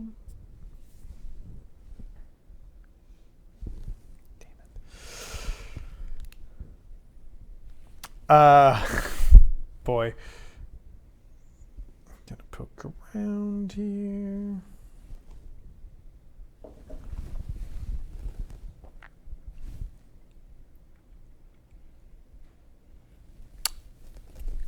Looking across the fire in a sort of relaxed posture, he sees her, again being like this kind of aloof figure, and I think the camera shot specifically, the fire is dancing between them, and you're seeing all of these very svelte features of this person. As he says, "It's a shame." And I intentionally reveal something about myself. Which is that you're lonely as fuck. Yup! And I think that's the scene. Works for me? Yep. Okay. So, do you want to move on to the next scene? Let's move on to the next scene. We can take a break if you want, but the next one is scene 4 out of 8, so. Want to show the people? That's hard at work. Okay. So I'm thinking probably you're doing work. Mm-hmm. Maybe you're actually getting around to some surveying. Yeah. I think, Do you want to start us off then? No, I have no idea what you do. Okay. So he is right now dressed in sort of, I think like thicker pants and a tank top. And I think sweating a little bit because...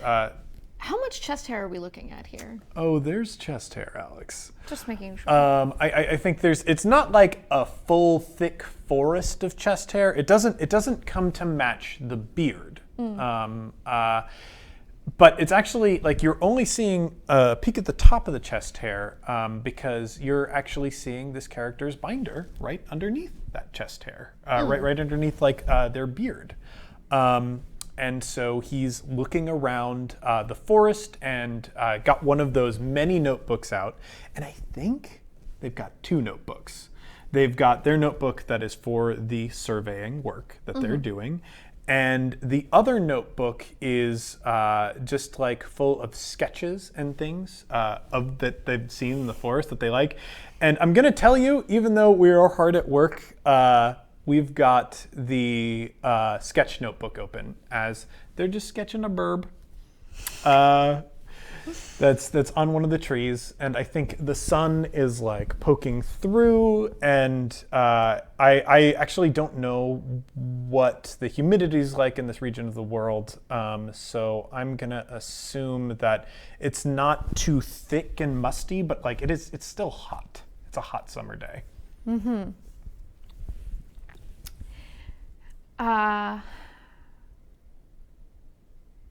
Great.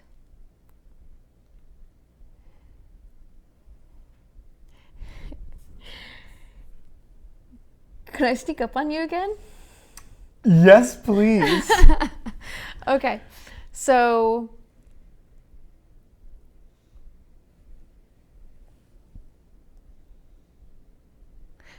you just hear from somewhere, and you can tell me how you react to it. Mm-hmm. But you just hear, "So what are you finding in this part of the woods?"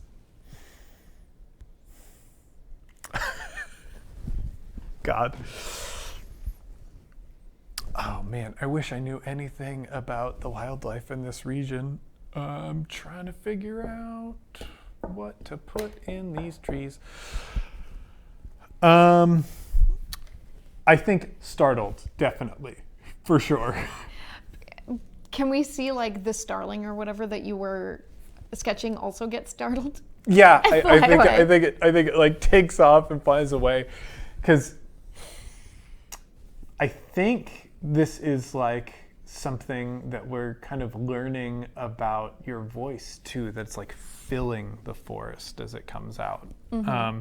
And it feels like it almost comes from all directions, before he turns and realizes that it's behind him.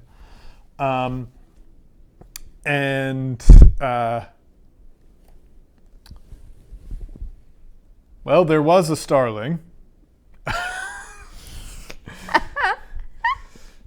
But it'll probably be back later, so I will make a note of that. You're not following me, are you? She walks past you where she was in the same direction she was headed. She's got a big backpack on like she's going somewhere. And as she walks by you, she says, well, if you were that she mutters, if you were that excited by a starling, you really must be from the city. I live there mostly, but I do like to get out, he says, turning around, tucking his personal notebook back into his, I think he's nerdy enough to have a pouch on his backpack strap that he has put there himself. He sewed that one on because it's a military bag. It's adapted. And turns around. Wasn't the starling I was looking for. That one's pretty common in this area.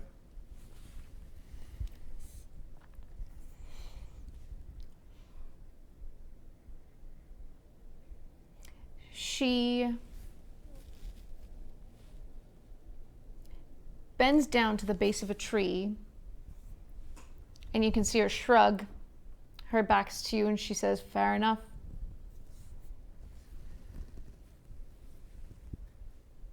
So, are you here foraging or just passing the time? She holds up a small, dry piece of scat and crunches it between her fingers. Whoa. Flicks it like this. She says, there's a herd of deer I kind of keep my eye on. She stands up, she turns around to you. She looks a little bit fierce for a second. Mm-hmm. And she says, that's why I was asking you about hunting.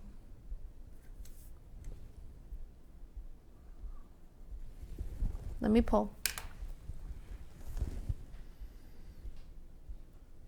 Nope.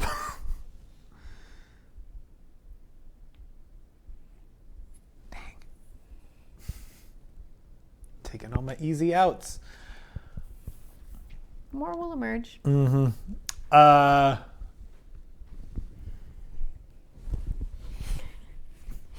Well, I don't have a gun or anything like that, so or a bow, so I'm probably not going to be hunting deer. Did you say you're keeping your eye out? It's funny. When I first got here, I thought I saw a large animal, maybe some kind of a predator or something. I don't know. You seen anything interesting out here? It could be pretty big for the survey to know. She gets up and turns. That's right. She's facing you. Mm-hmm. She wipes her hand off, walks past you the other way, and claps a hand on your back as she does, and says, this would be a great time for us to act on our feelings. There we go. Oh my God. Call the wild man. And says, could be a bear.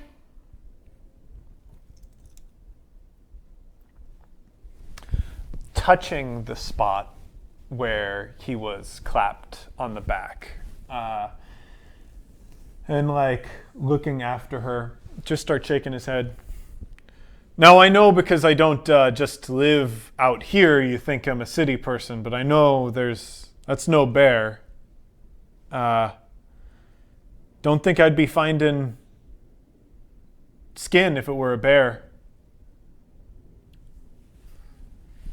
She stops dead in her tracks. Damn it. And she pauses for a second and she turns around.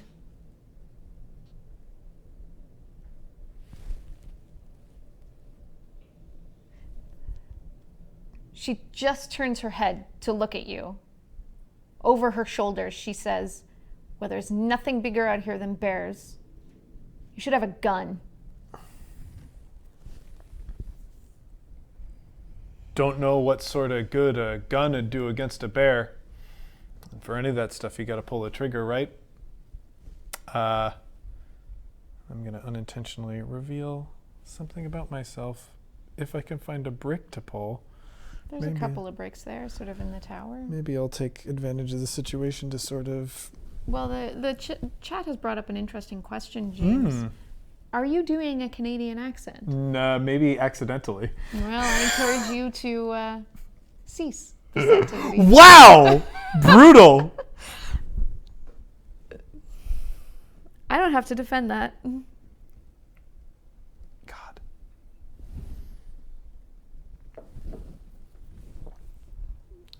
Unintentional Canadian accent. James, don't. This is your doing. We both. Oh my God. This is a mess. Right here, this is a horrible mess. These two are all over the place. It's probably your fault. Oh, no. No, no, no. Don't touch it anymore. Let go. It was your fault last time. It's never. That's a spoiler, sorry. Let's see.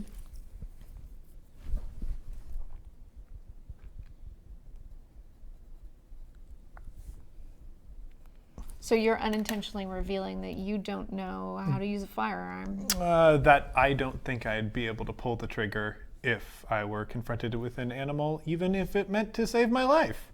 Dang. You're a bad choice for this job. Or the best choice. Bears usually leave you alone. You just have to behave properly. Mountain lions are like another story, no, and gotta probably really jump on something you those. got to be careful Coyotes- about that stuff. Coyotes, same. Anyway. Let's see. Okay, where are we? So you've just revealed this. I've just sort of acknowledged it. I think in this moment she probably feels bad for intimidating you and kind of threatening you when you're like, well, I don't see it being a big problem. So maybe... So she kind of looks down and shrugs.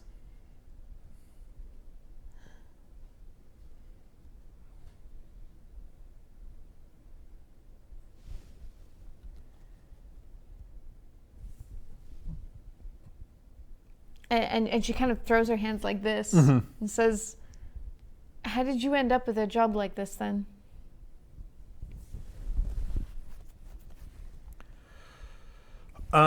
He sighs and puts a hand on a tree,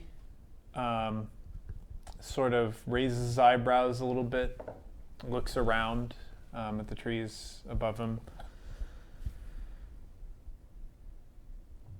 Well, I guess there are two types of people who care about this sort of thing, or there are two types of people that do this. The people that care and people that don't. And if I don't do it, then someone who doesn't is going to do it. And I'm intentionally revealing something about myself. Sorry. Wasted. It's not wasted. You could have been avoidant. You could end the scene at any time, James. Yeah, I could. Oh my God, that's still not going to happen, huh?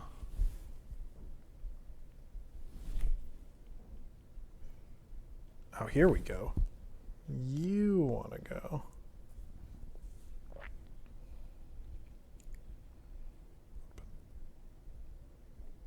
Not that much.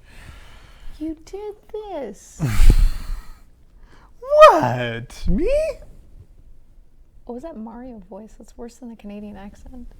Hey, I didn't notice I was doing it. I was just trying to do someone who is much more rugged and manly than myself.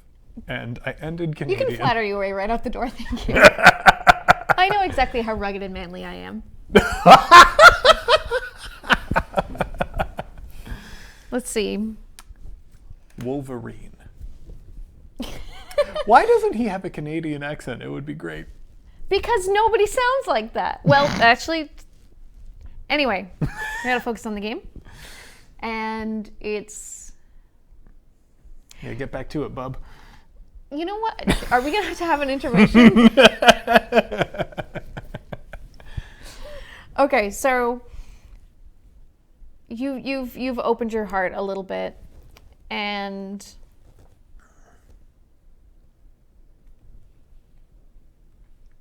she's going to... Oh my gosh, I already gave away my cool pole moves. She looks like she's about to say something. Mm-hmm. You can even see her catch her breath for a moment.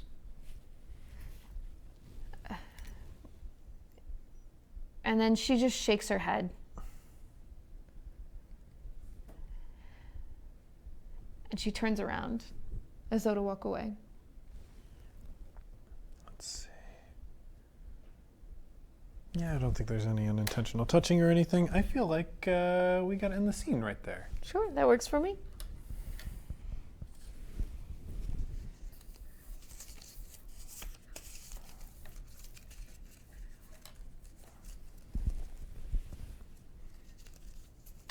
Ooh. It's one of the best scenes! Close, quiet, and alone.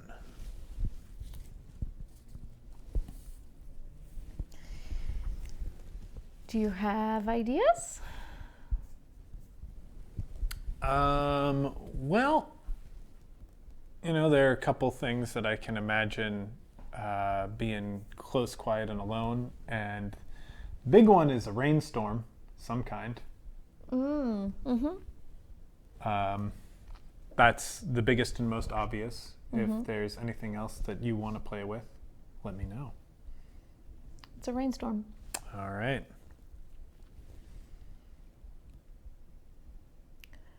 And I think you're taking shelter maybe under the foliage of a particularly dense, healthy coniferous tree, rather than in like a little cave or anything. People are screaming for the caves, but there's no caves. And thank you for the Wong Kar-wai comparison. The whole game is Wong Kar-wai the game. So, yeah, I like to think that we're under a coniferous tree, and we, in the sense that either you have wandered in there and I'm already there, or I can be wandering in there. I'm totally fine with either. I prefer the former. Let's do the former. That's perfect because I am in my cryptid form. Ooh. And so the sky is dark with how thick and dark the clouds are. It's one of those warm, powerful summer rains. And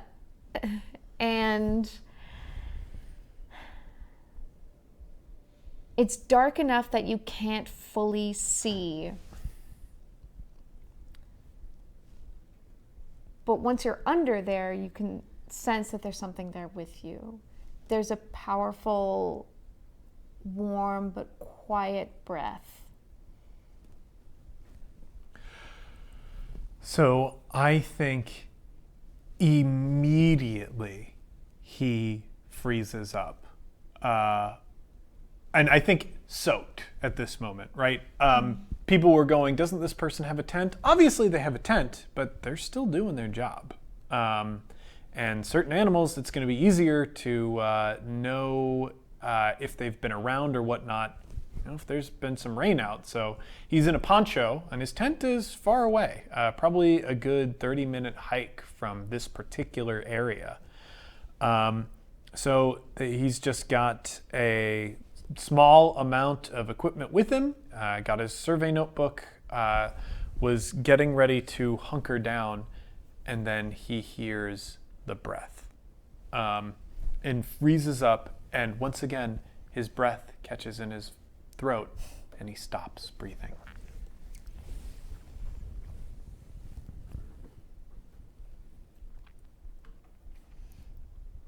And you can hear this great weight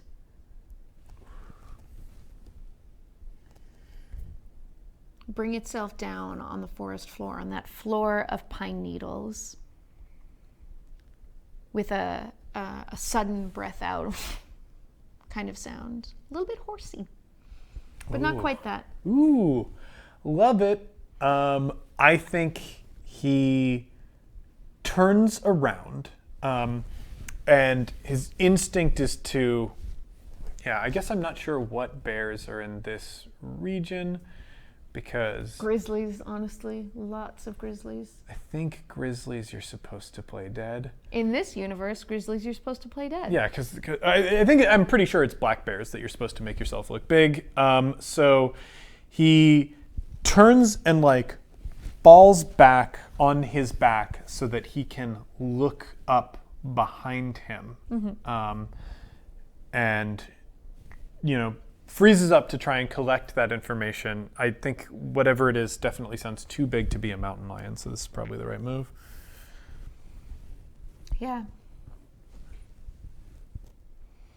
So when you do that, you've turned around, and you can still just see some kind of shadowy movement. But what you do see are these, maybe this thick around at least, powerful, thick, full, enormous, and slightly fuzzy looking maybe antlers. I think he coughs. Just chokes with sheer surprise is what's happening. And seeing that it's not a bear or anything that he's trained for, his hand sort of lashes out quickly as he tries to back up and scuttle away. And I think he's going to brush that incredibly soft belly. So we gotta reward that.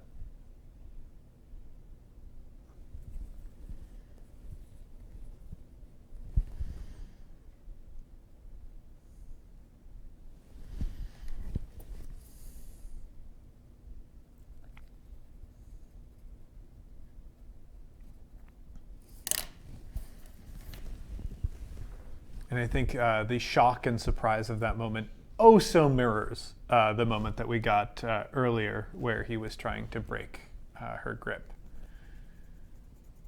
Just going to mark this off right now. Yeah, son of a hurricane, don't love this tower either. The tower is my friend. No, it's not. It's no one's friend. Also, thank you, Dr. Casa. You know why. The creature that's before you steps towards you, and you have this terrifying memory of someone telling you about how moose will trample you. Yeah. But when that little bit of faint daylight is cast upon it, you can see that it's not big enough, and it doesn't have the flat horns of a moose, and it's way, way, way, way, way too big to be a deer. This is larger than life, the magnificence and the stillness of an elk. And it seems impossibly unafraid of you. Oh, Alex. That's what I do.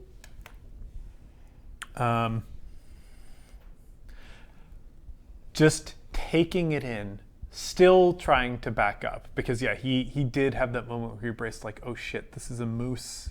I don't think ever in his mind there is a regret for not having a firearm on him, but he does feel the fear of dying out here. And looks up at this creature. And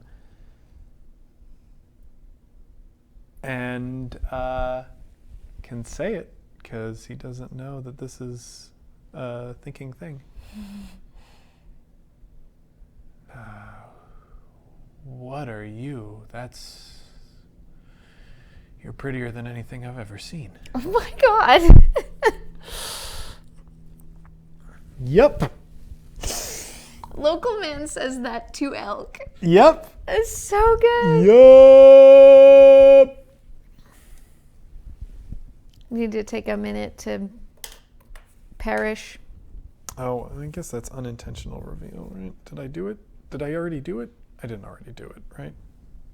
Intentional. Unintentional reveal. Oh. So this is why you should match it to mark the them scene. to the- I'm noticing that the flaw in this now. I don't think you marked it Well, off. we have people who've been watching us. Did I just pull something, or was that was for the soft belly earlier, right? Okay, cool. So I'm pulling something new. This one's eager. Also, the right gun will do a lot to a moose. Moose hunting, very important. Yeah, but it's not like a sidearm. Sorry. Yeah, no, you don't. You're not taking a desert eagle out.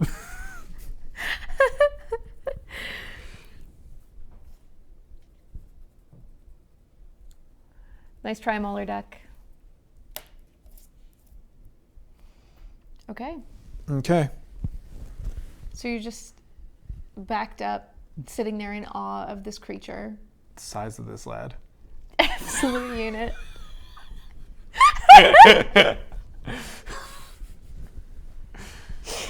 I'm so mad.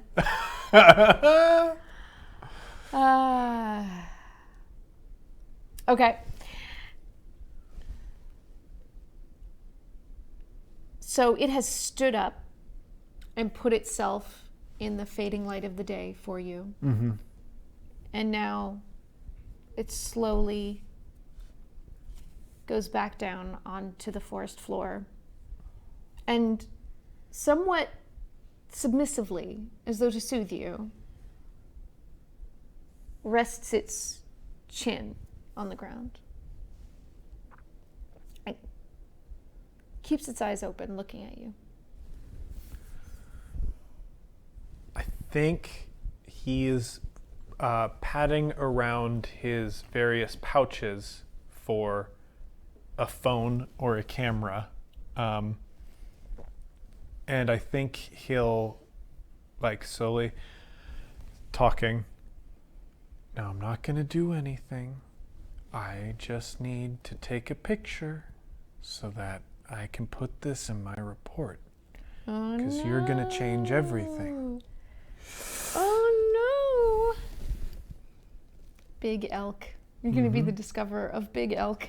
It's a big elk. It's a very big elk, and I do want to sort of impress that upon the viewer. This could be the sort of thing that, he could write up in a report and argue that we can't clear this area. Have you ever seen an elk like this? It could be different. Big elk. It could be in different sort of species of elk. I don't know. I don't know. I'm not a science guy. I'm not a science guy. I am kind of a science guy. And I haven't seen an elk like this. This is my job to know about this sort of thing. This is different and weird. Okay. So when you pull out the camera, it is just going to do like a quick staggering kind of get up, Drops panic the response. Yeah, he drops the camera immediately into like a puddle. And that's that. Cursing under his breath, I think, slowly sort of hunched, moving back, in kind of a defensive posture. I don't want to hurt it. Easy. I don't want to hurt anything. Big guy. It's shaking its head with its horns towards you. Mm-hmm. I'm just going to back around this tree and I'm going to be on my way. You're not going to see or hear anything of me. And like, again, like trying to appear large, brushing the ground, like tossing a stick between the two of them, trying to create some surprise or distance, trying to move and just back away from the thick elk.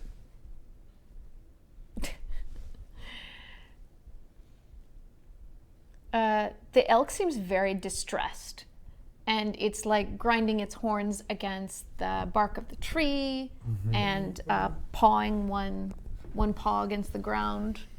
Oh, geez, that's very bad. It was very bad. Boy. It's elk with 2 C's. I think we did it. I think we can shut it Thanks, down. That's Thanks, the perfect everybody. one. That's Thanks, it. everybody. You did it. All right, good. I think he is going to turn and start moving away, hoping that this creature is not chasing him at this point.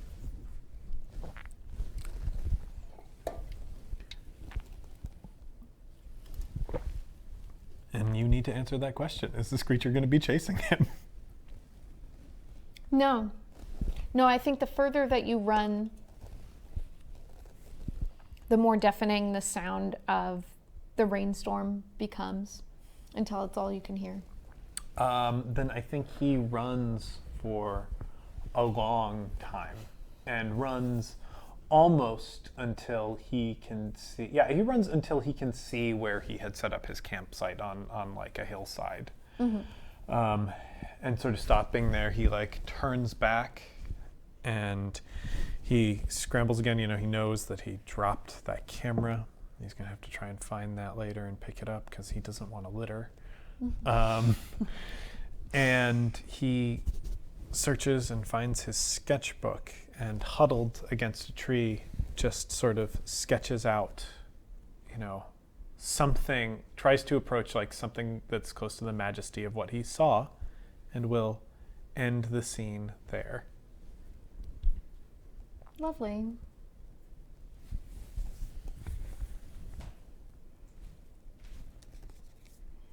Are you ready for scene 6? I think I'm ready for scene 6.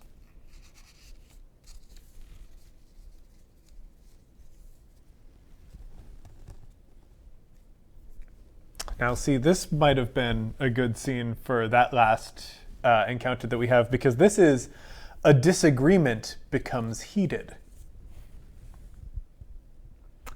So, let's think about this. Well,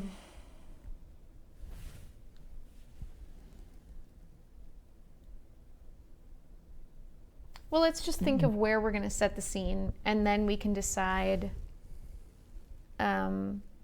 what that disagreement is going to look like. Because I have some ideas, but I'm thinking of where we might be that we haven't been so far. Okay, so we already did a river scene. What about like a clearing? And like a place kind of around these deer, right? Sensitive subject already, we know that. Yeah.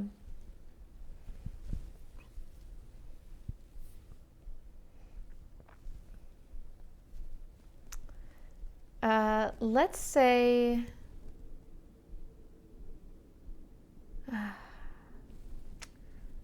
okay, let me think. So I think when you come upon her, she is once again outfitted for work, right? Looking as sort of scrabbly as she always is. She's got, she has narrow hips and wears her pants high and loose t-shirts that are rolled up to about here, and a big rucksack at all times. And right now, she seems to be gathering something or looking through things. And she has, in one hand, this enormous, like, horn. Like as though from a deer or elk or something. It's a horn fragment. Okay. Antler? Yeah, oh, an antler. Sorry, that's what I mean. Okay. So I think it's my turn to surprise you.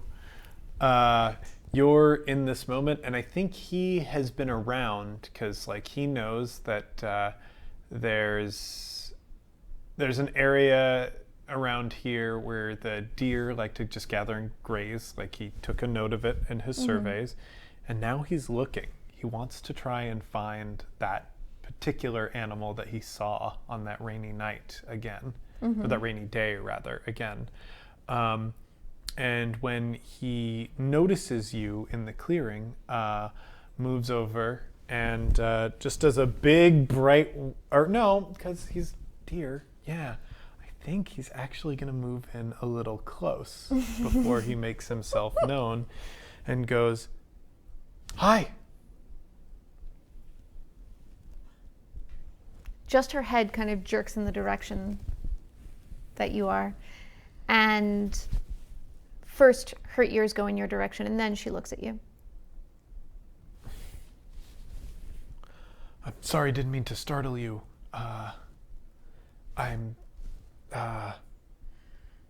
Hello."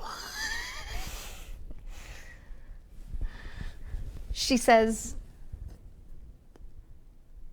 "Okay.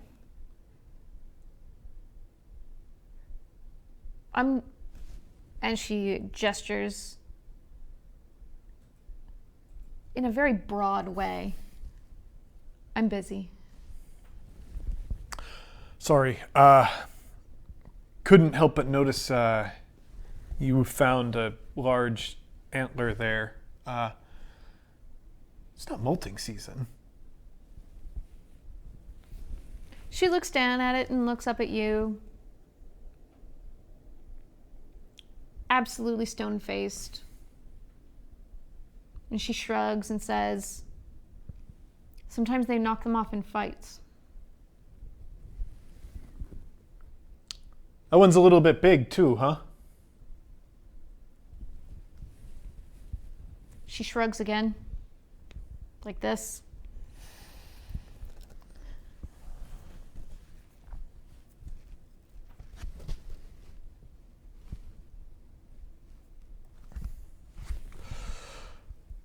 I think he takes a step in closer, and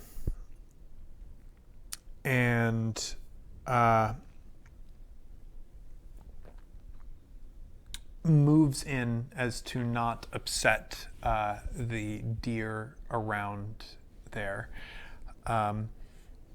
and tries to address her pretty seriously, like really stirring himself up, because those eyes and like the intensity and intention with all of her movements sort of like cut him to the core. And shakily goes, "Look, I don't know what you're out here trying to hide or protect, but if I don't find this for my report, then loggers are going to come in here and they're going to disrupt everything, and you're not going to like that. So if you saw that big buck," and as he does that, his arm brushes her arm, getting in close. "You gotta tell me."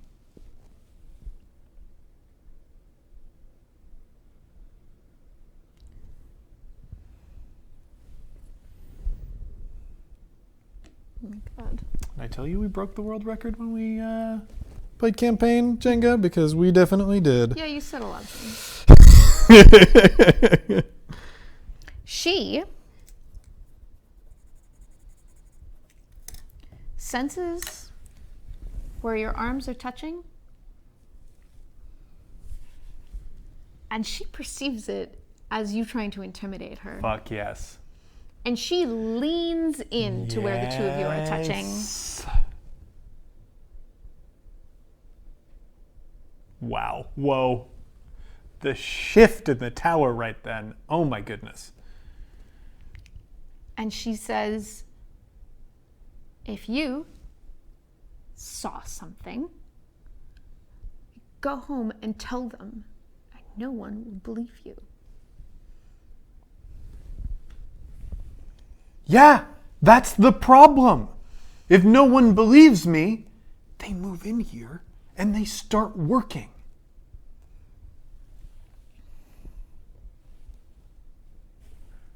I can't believe you're being this stubborn. You're impossible. I think of conversations of how I can convince you that this is an important thing that I'm doing, but I feel like you're never going to talk to me. She literally throws the antler that she was holding on to, and you can hear 3 or 4 deer like Crack, crack, crack. Yeah. Scamper off. Yeah, Ooh, I love exactly. it.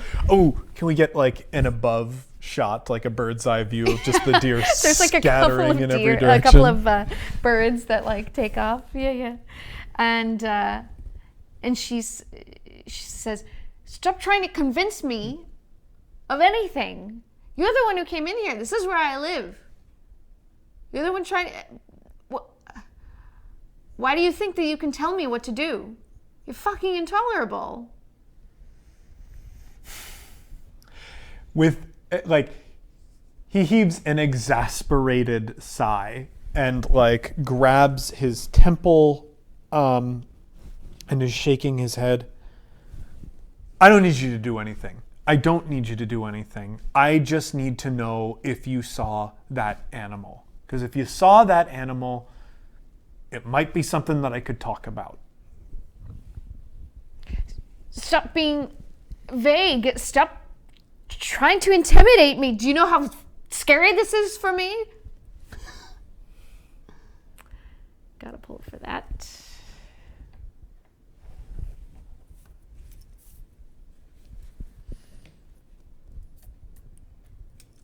So I am unintentionally revealing something rather personal. Mm-hmm.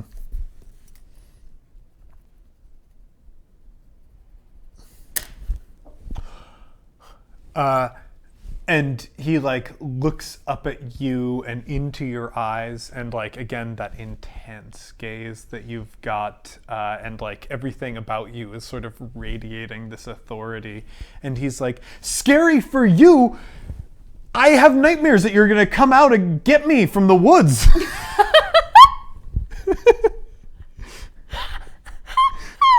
I'm not trying to intimidate you. I'm trying to do my job and do it well.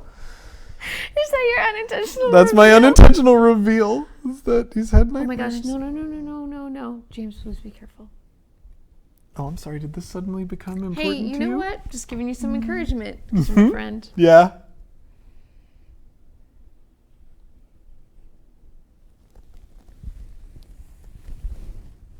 Is this tower your friend still? Is your friend Yeah. and partner in crime? It's being a much better friend than you, quite frankly. There you go. This tower has never dunked on me.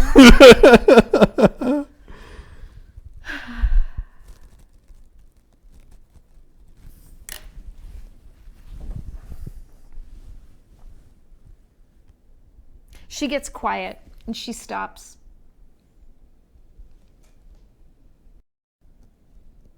She shrugs her pack.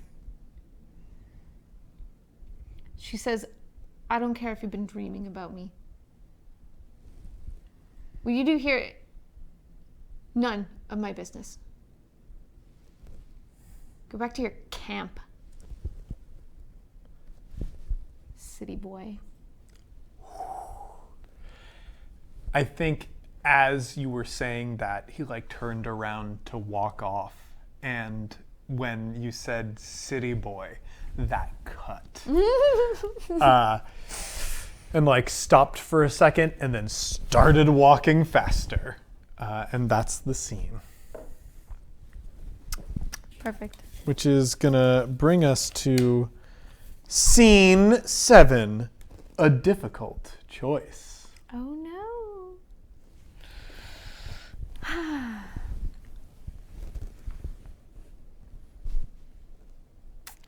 Okay.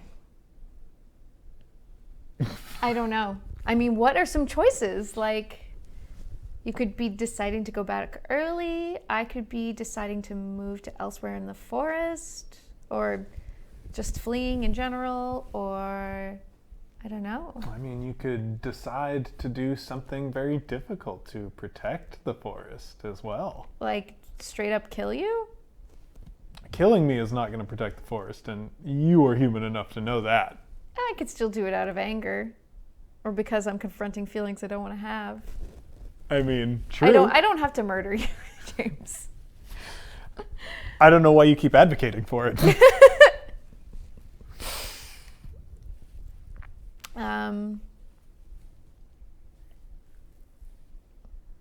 Well, what are some scenes that we could have? I would like to have something that's quiet and something that allows us to be like kind of seated and like physically close. I like that too. We haven't had anything like in my house. Like I do live in like. You have a house. I have like a little hut. I'm only an elk during like certain times, right? So right. I don't have somewhere to and live we when know I'm a it's not person. even as simple as day-night cycle because we had that dinner together. Yeah, exactly. So.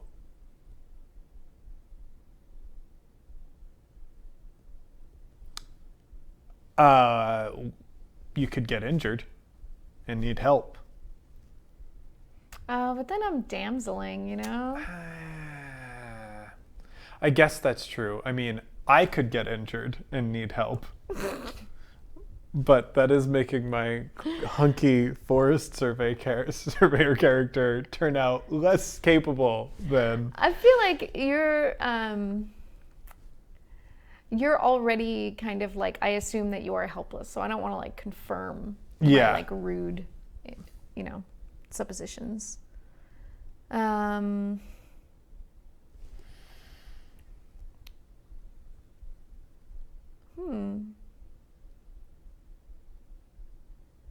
I mean, maybe it wouldn't necessarily be damseling me if I just like, you know, I don't know. Nah, I don't know. Well, I am hunky. I'm a hunk. So that means I'm... You're so attached to this aspect of your character. Hey, these are things that I have. It's not a class. They're textual truths. They're textual truths that I can cling to develop new ideas, and that's role-playing. That's role-playing, baby. Like, maybe you don't need my help to with yourself, but maybe you need the physical capability of just another human being to do something. Something useful or important.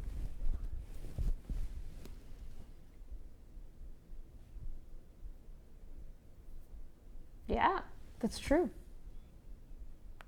Forest fire, I definitely see the idea, but like, That gets out what of are control. two people gonna do about a forest fire? Also, what's our difficult choice? Like, do we put it out? Yeah, we probably put it out.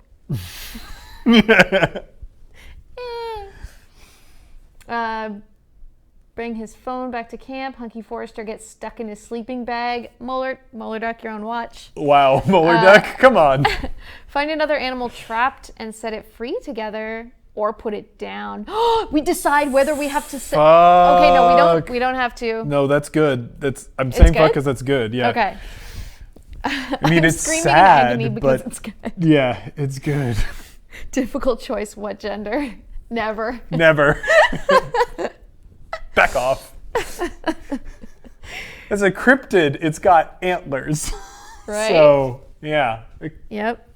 It's beautiful. Why is that tower still standing? It's because I decide when it comes down. I'm very good at Jenga. So let's have a scene where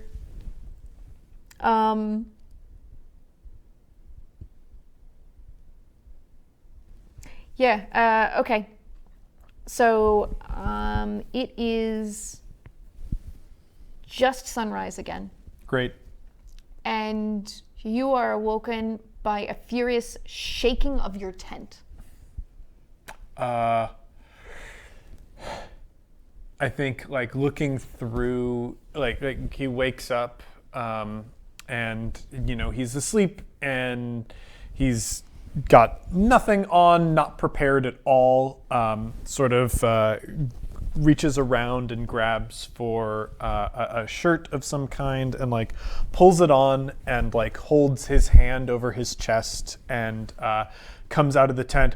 What is it? As soon as you're out of the tent, she turns around and says, "Come with me. I need you." Well, what makes you think you're welcome back here? And what makes you think I want to help someone like you? You won't help me do the simplest thing. And like starts going off again. She turns back around, but she's just looking at you silently, impatiently. Yep, that cuts right through, I think. Well, hold on, I need to get dressed. She sort of leans and does this with her hands and says, "Quickly." I think he turns back in and like looks at the binder that he's got next to the bed and like scowls and grabs just like a sort of medium thickness jacket that he feels like covered in and like buttons up and then comes out. What's so important? One of those deer. And she's walking. She's gone. I think follows after her, just like taking a moment to like survey that there's nothing out or missing, and then proceeds to follow.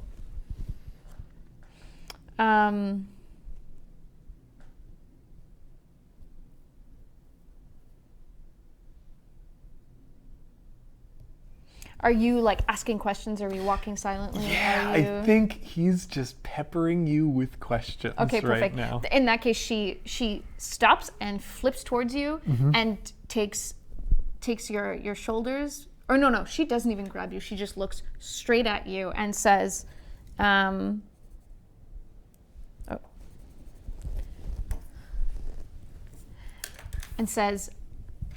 she has tears running down her face. She says, "I need your help with this."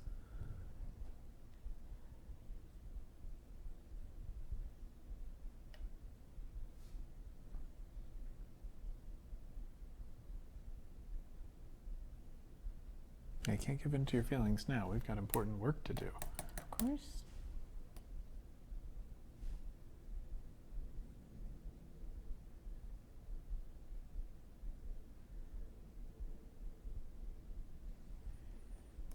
Yeah, this tower is very shaky. Remember, of course, that either of us can push it over voluntarily at any time. Yep. Either of us could do that. Yep. I did it the first game.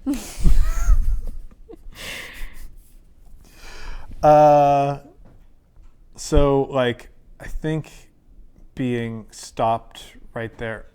Oh my God. This beautiful, soulful boy. He grabs a handkerchief out of his pocket and just instinctually presses it to her face. This is where you're using your deliberate touch on? I think I already used my deliberate touch. Oh, but it's an accent. This is like someone's crying. I've got to help. You're pushing it, sweet boy. Do it. I'm not only am I pushing that, I'm pushing on the tower, trying to find even one cooperative brick. Trying to find any purchase.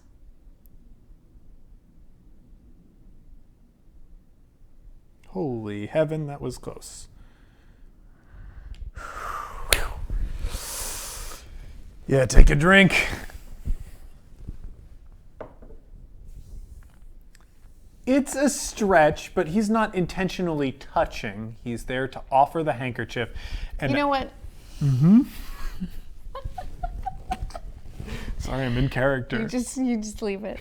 We'll just leave it. You're pushing your luck.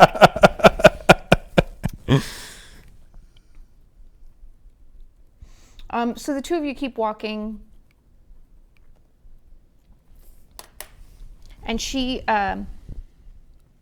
And the forest seems so quiet.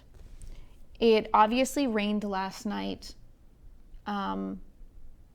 Everything is damp. Everything seems heavy. There's this humidity in the air.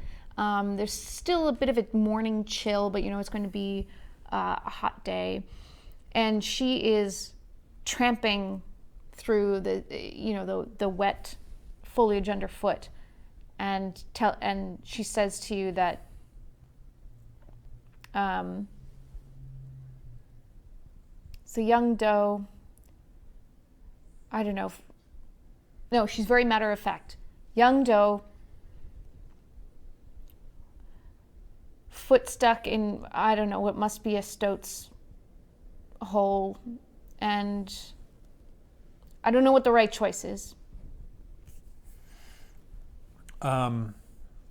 He nods, and is very sort of visibly nervous. And I don't think he's ever seen you emotionally in distress.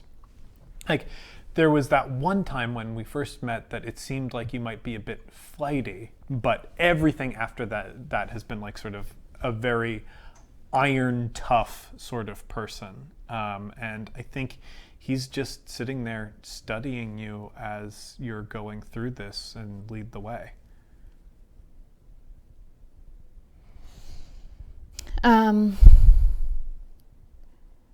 So when you come upon this deer,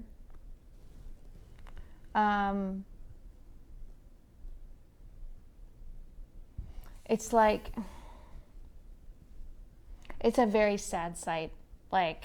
This deer that is kind of scrambling around the forest floor a little bit. And what's weird is that she doesn't really want to go, or she seems to be resisting going near it. She's kind of 5-6 feet away, but staring at this deer very, very, very intently, and looks back at you and looks back at the deer.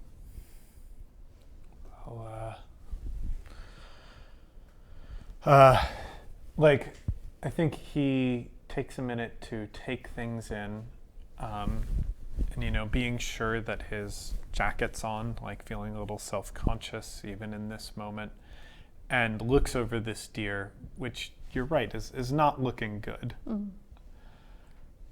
Well, she definitely looks like she's hurt,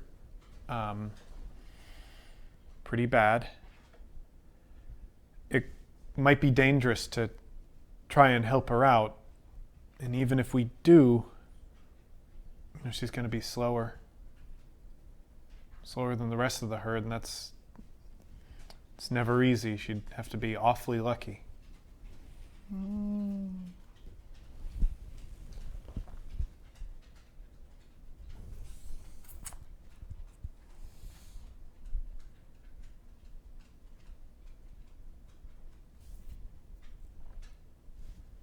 She shakes her head, but doesn't say no out loud.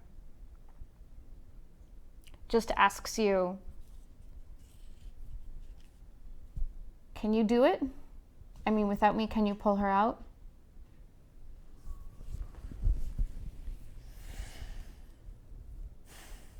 He looks at the deer, though it's clearly in distress. I don't know that it appears afraid of them.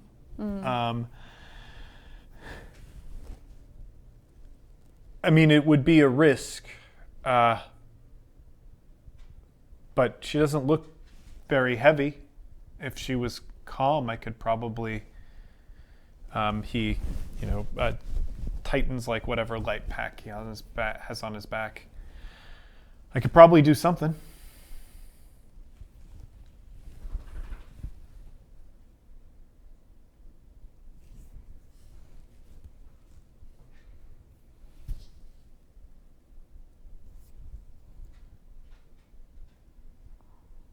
And there's a long silence, and you hear some, dripping water droplets from further up in the canopy. And she says, but it would be easier with my help. He just like laughs and like looks at her. Yeah, it would be easier with your help. I don't know why you're planning on not helping.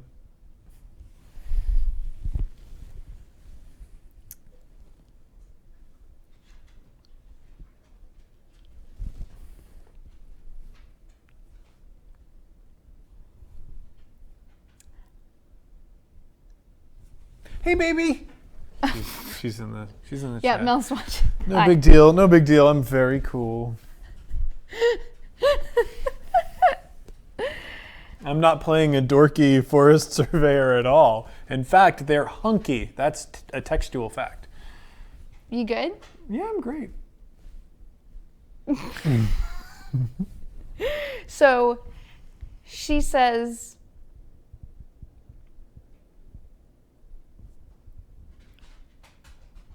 you can do it. And this is probably the nicest thing she's ever said to you. Yeah, and I think that emboldens me a little bit. So I think he sets the pack down and like, I don't know, gives a look to the sky, just like, I can't believe this. And walks over with his hands in front of him, calmly to the deer. Okay, girl. Nice and easy. I'm not gonna hurt you. And like, again, approaching this animal very cautiously, but I don't think it's freaking out that he's there. And it's really confusing him a lot. And I think even as he approaches, it stops struggling so much with its predicament. And he like looks back at her, which I guess makes it easier if looking back is over here. He looks back at her and like goes, what's going on? And then returns to the task of like figuring out where this leg is and if anything is broken.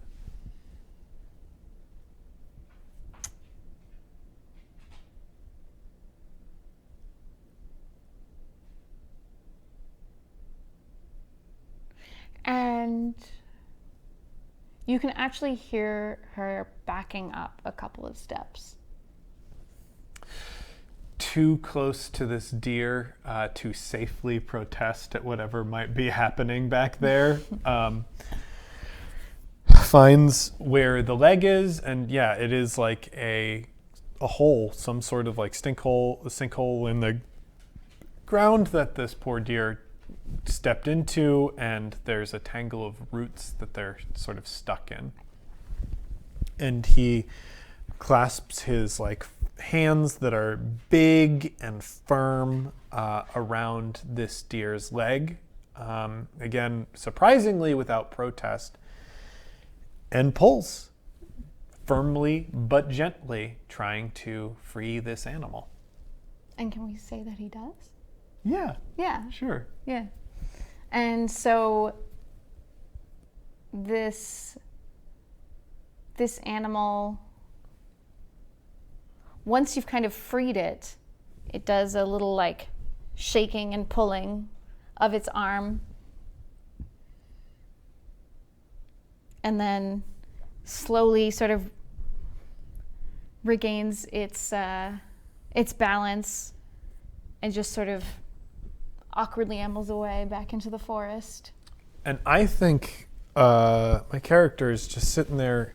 He's got the back of his head and just like shaking his head, does not understand anything about what just happened. And I think looks again at where he thinks you might be, to like go, this is weird, right?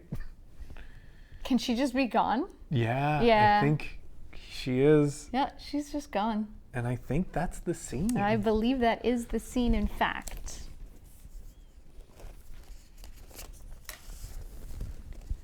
So we are actually at scene 8. Scene Would you 8. show the people scene 8, please? Scene 8.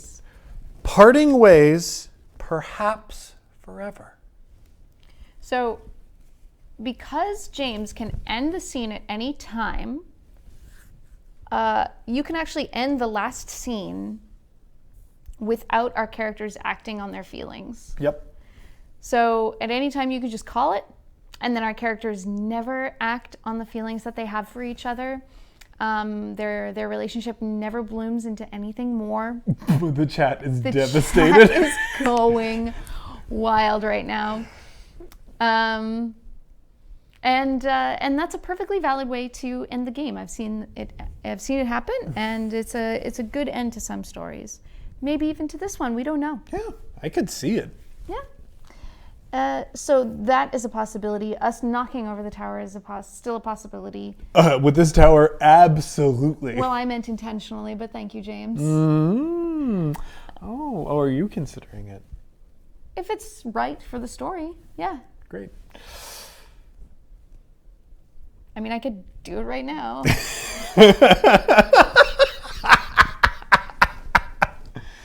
I'm just picturing this big old cryptid wandering up out of the woods and this hapless forest surveyor not knowing what's going on. Okay. So so let's talk about where we should set the scene. I mean, to me, it seems like it's obvious that you're considering going back for some reason. I mean, is it the natural end of your tour? I think I am at about the end point of where I can be here. And I think even he's been putting it off a little bit because he does like this place. And even though they're a little bit abrasive and off-putting, there's definitely something alluring about this person who just lives out here in the middle of nowhere. But, he did make sort of a promise to his mother and himself that he wouldn't, get involved in things like that. And it's the end of the tour. They're going to want this report.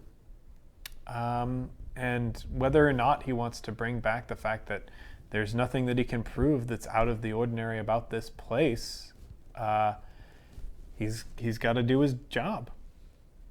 Yep. So I think he's ordering this campsite, taking the parts that sort of sunk in after a couple months stay and starting to pull them up. Yep.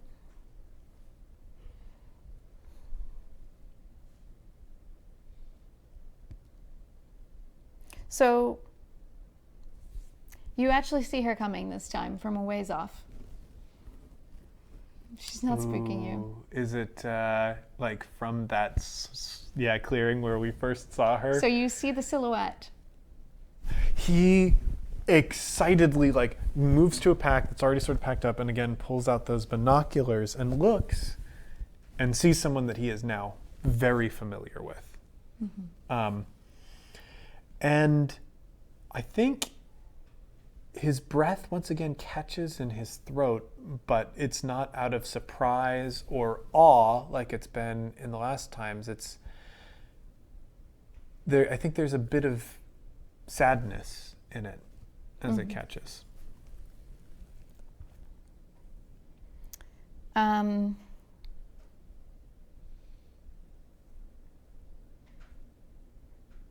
So she approaches and gives a single wave. And I think he meekly kind of waves back. And when she gets close enough to speak, she stops. She stands there for a bit, puts her hand in her hair like that, and says, "So you're going?" Yeah, that's it. I'm actually a little late taking off. It's about all the time they give me here.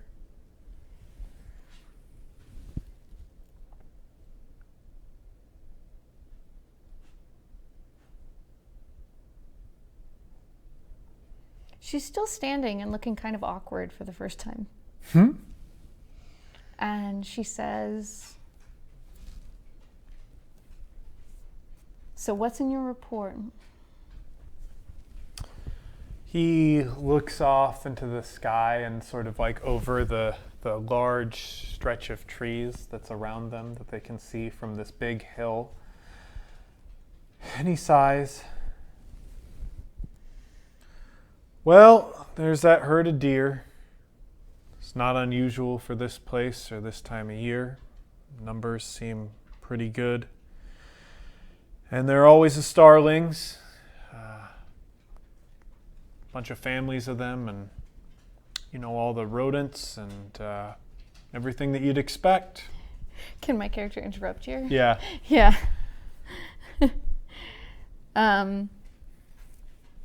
So she says, so nothing.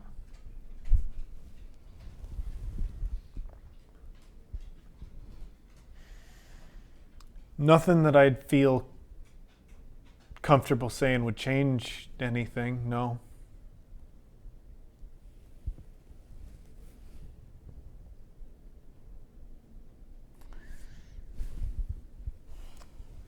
There is a unusual and mysterious woman out here. Can't say that sort of thing's ever stopped a logging company before.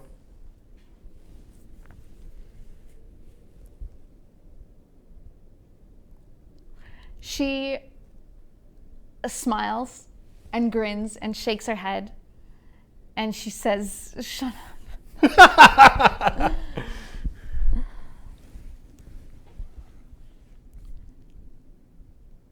I'm not going to chain myself to a tree. I have other places I can go. He nods.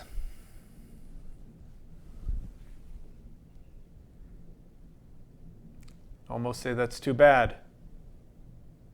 Very quiet out here. I like it a lot. I wish I could come back.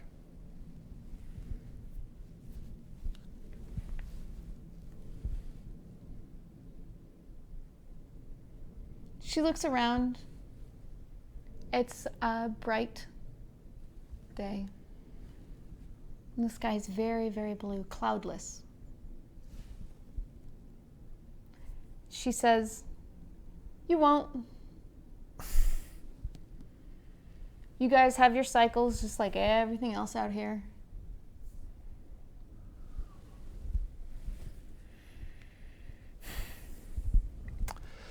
Nods again and sort of like, retreating back into himself as he's still going about packing up the campsite.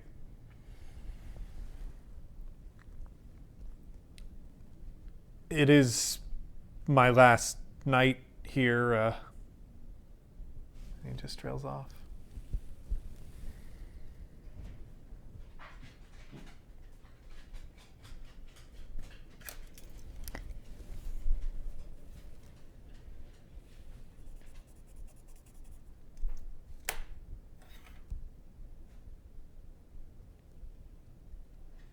Oh, here we go.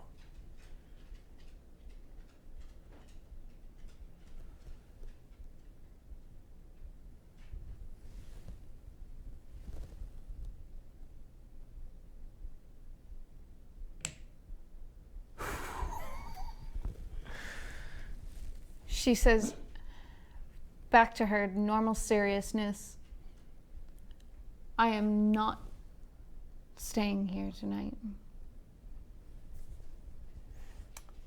He blushes, and it's in full view. There's no darkness or firelight to hide it.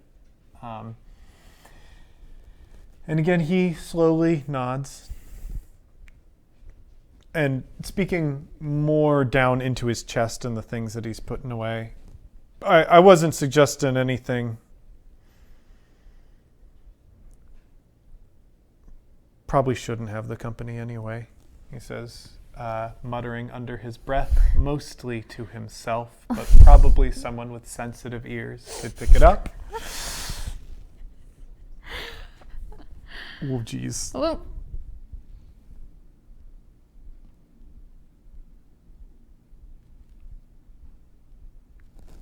Man, this tower is brutal.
She cocks her head.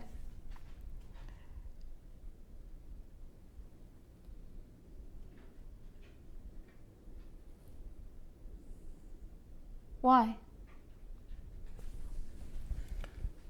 Sort of surprised. Not knowing that he was speaking loud enough to be heard. He just turns and looks her in the eyes. And you can see he's not crying, but they're a little wet and longing. Looks down to his pack, shakes his head, and like stands up so that they can look at each other on the level. And opens his mouth as though to say something, and his breath catches in his throat. And then he sighs again. She walks up to you with frightening speed and grabs your arm the exact same way she did that first day. Mm-hmm. And says, ever so ambiguously,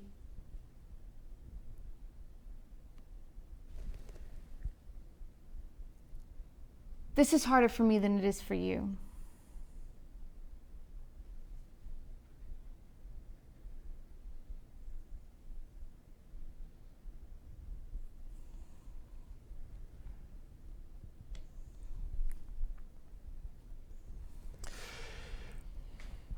Oh, man.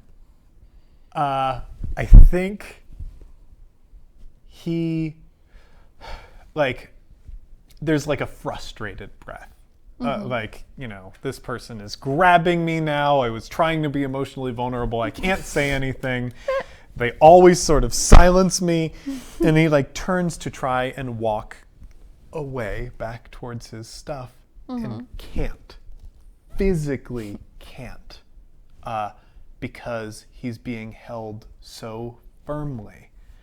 And again, it is a moment of confusion, and he tries to struggle more a bit, and then I think looks into her eyes and is just confused and stops the struggle and tries to grab with both arms for a second, testing himself. And you can see his muscles tensed up. And blood coursing to his face for a second. He's really trying, and he's just in awe of her strength, and stops and starts laughing that he can't do this.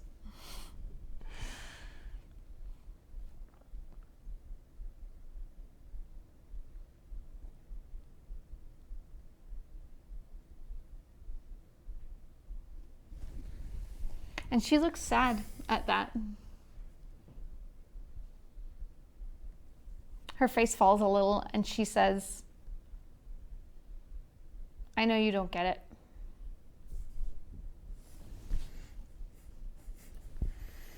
I guess I really don't. It was really nice meeting you, he says, and as he says that, he's drawing his hand back towards himself, and ever so lightly, his fingers brush against hers. Christ, nope. Oh, here we go.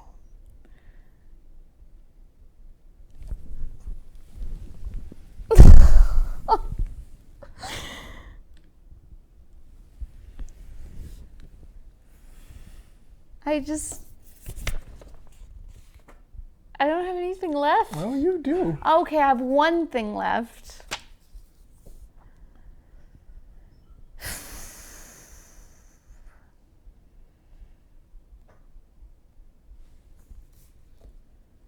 Her hand has not left your arm. Yeah.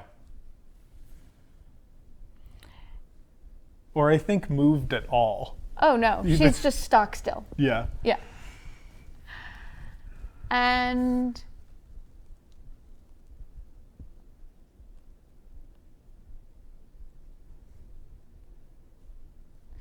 she says,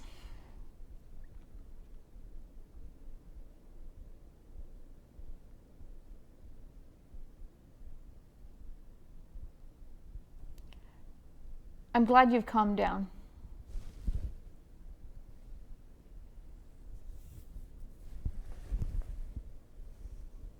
I'm afraid I don't know what you mean.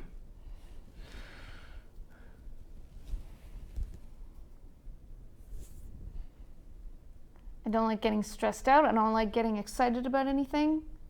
She pulls you slightly closer with her one hand. And I think he steps forward easily with that pull.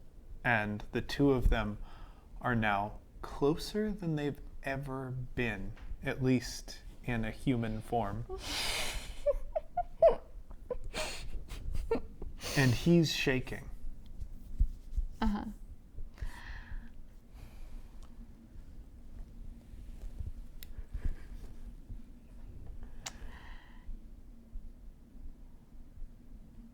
And she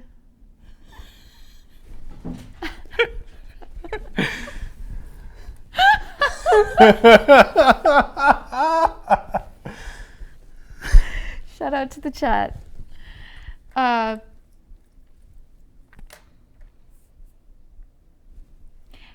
She notices that you're shaking when she gets this close to, a little bit closer to you. Mm-hmm. And she then pulls you in closer. Oh, man. And your faces are this far apart. And your noses slightly brush. Ooh. When she pushes her chin up and says, "Stop it." If I can make this pull.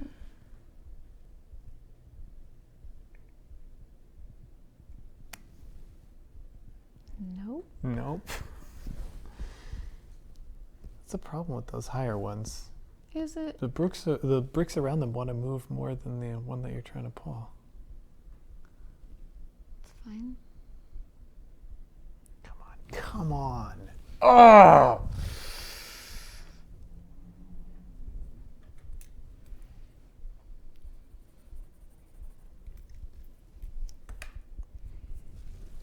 Well, James? I've used all of mine. Have you? Oh, indeed you have. Yeah, I have. You have two options. How dare you? How dare you? How dare you do this to me a second time?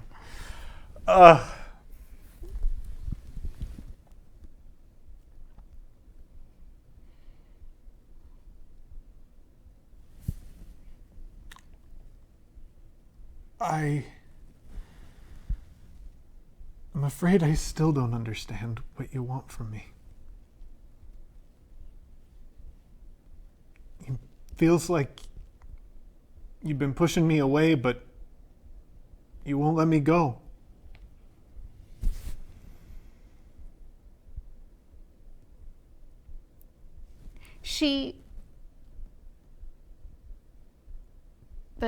The tough look on her face fades for just a second, and she looks down at her own hand, as though she hadn't even realized that she was still clutching so tightly to your arm.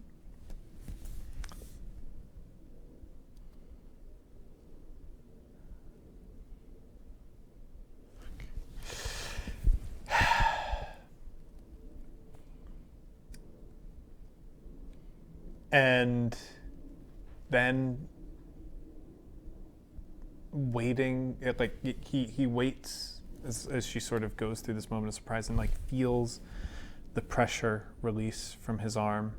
But he leaves it there and waits for her to look back up.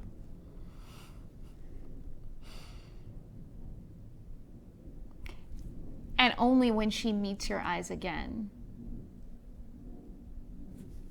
does she let go Ooh, you. of your arm.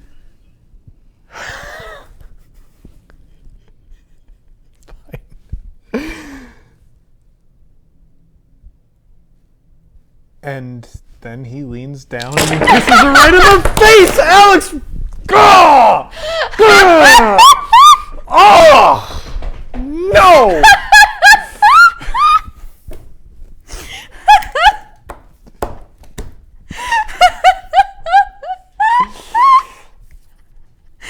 Tranquility. Thank you. This has been Star-Crossed, Wow. my non-competitive cooperative game of forbidden love. Where in no way are you daring each other to be the one to push over the tower. It's a completely collaborative, transparent design. I believe in that very strongly. It's on Kickstarter right now. Will be until May 10th, and we're all just having a good time. Can't believe this happened to me a second time. Geez, though, we should really check where our characters ended up Yeah, I think I know where we ended up. on the epilogue chart. I mean, I feel like we have some math to do here. Oh, do we?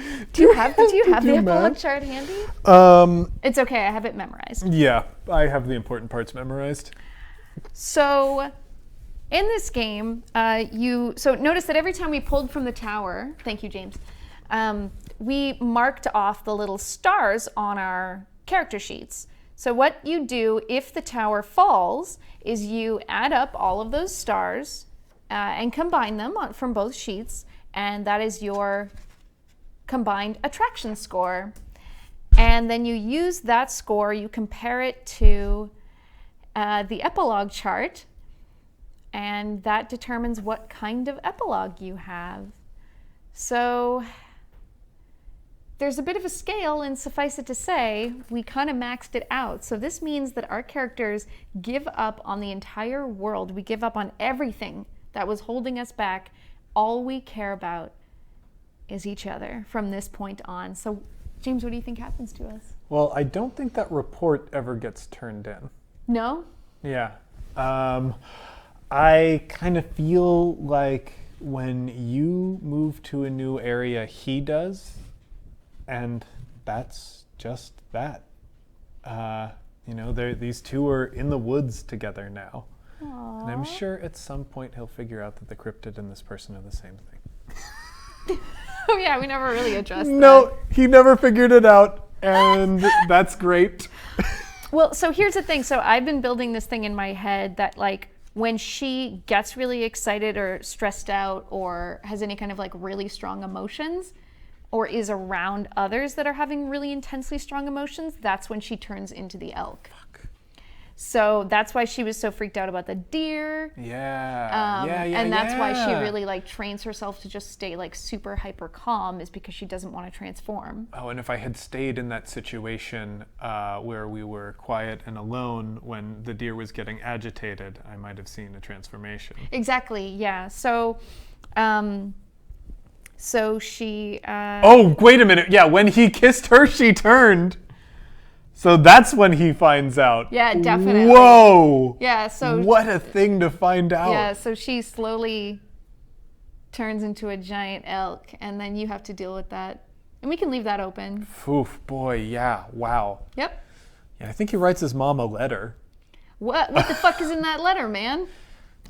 It's a rambling, kind of half apology, kind of half excited, telling the news that he met someone. And is never coming home. Do not ask questions. Yeah, it's going to be really difficult to deal with his hormone treatments out here, but we will figure that out in fan fiction, and I think that's one of the best parts. Well, fan fiction sounds like it's up to you, gang. And I believe in you. If you've shown nothing else tonight, it's an enthusiasm for the fiction.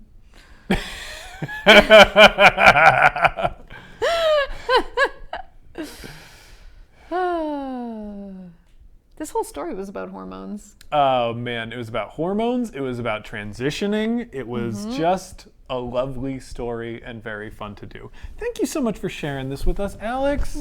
Thank you so much for having me. I'm really, really glad I got to share this with everybody. And let me be the first to say on behalf of myself and the chat, how dare you make me push over that tower? How dare you? I'm happy to come in here and betray you in such a dramatic fashion. Yeah, but as Steve has put in the chat already, it's up on Kickstarter now. It's overfunded. They're smashing through stretch goals. If you have been holding off on this game and you have just watched this stream, what is keeping you? This could be your life. Yeah. Yeah, we just had a new stretch goal. Rachel Kahn of the Bicrom webcomics and lots of other cool projects is going to be doing like a hand-painted, one-of-a-kind special Jenga tower for one lucky backer. Oh, that's so cool. We have a couple more stretch goals in store, and I'm not allowed to reveal them, but like, Steve, close your ears. I'm going to be writing something, maybe, if we get there. So... It's up to you. Check it out. It's Tell up to your all of friends. you. Thank you so much, and we'll see you later, heroes. Bye.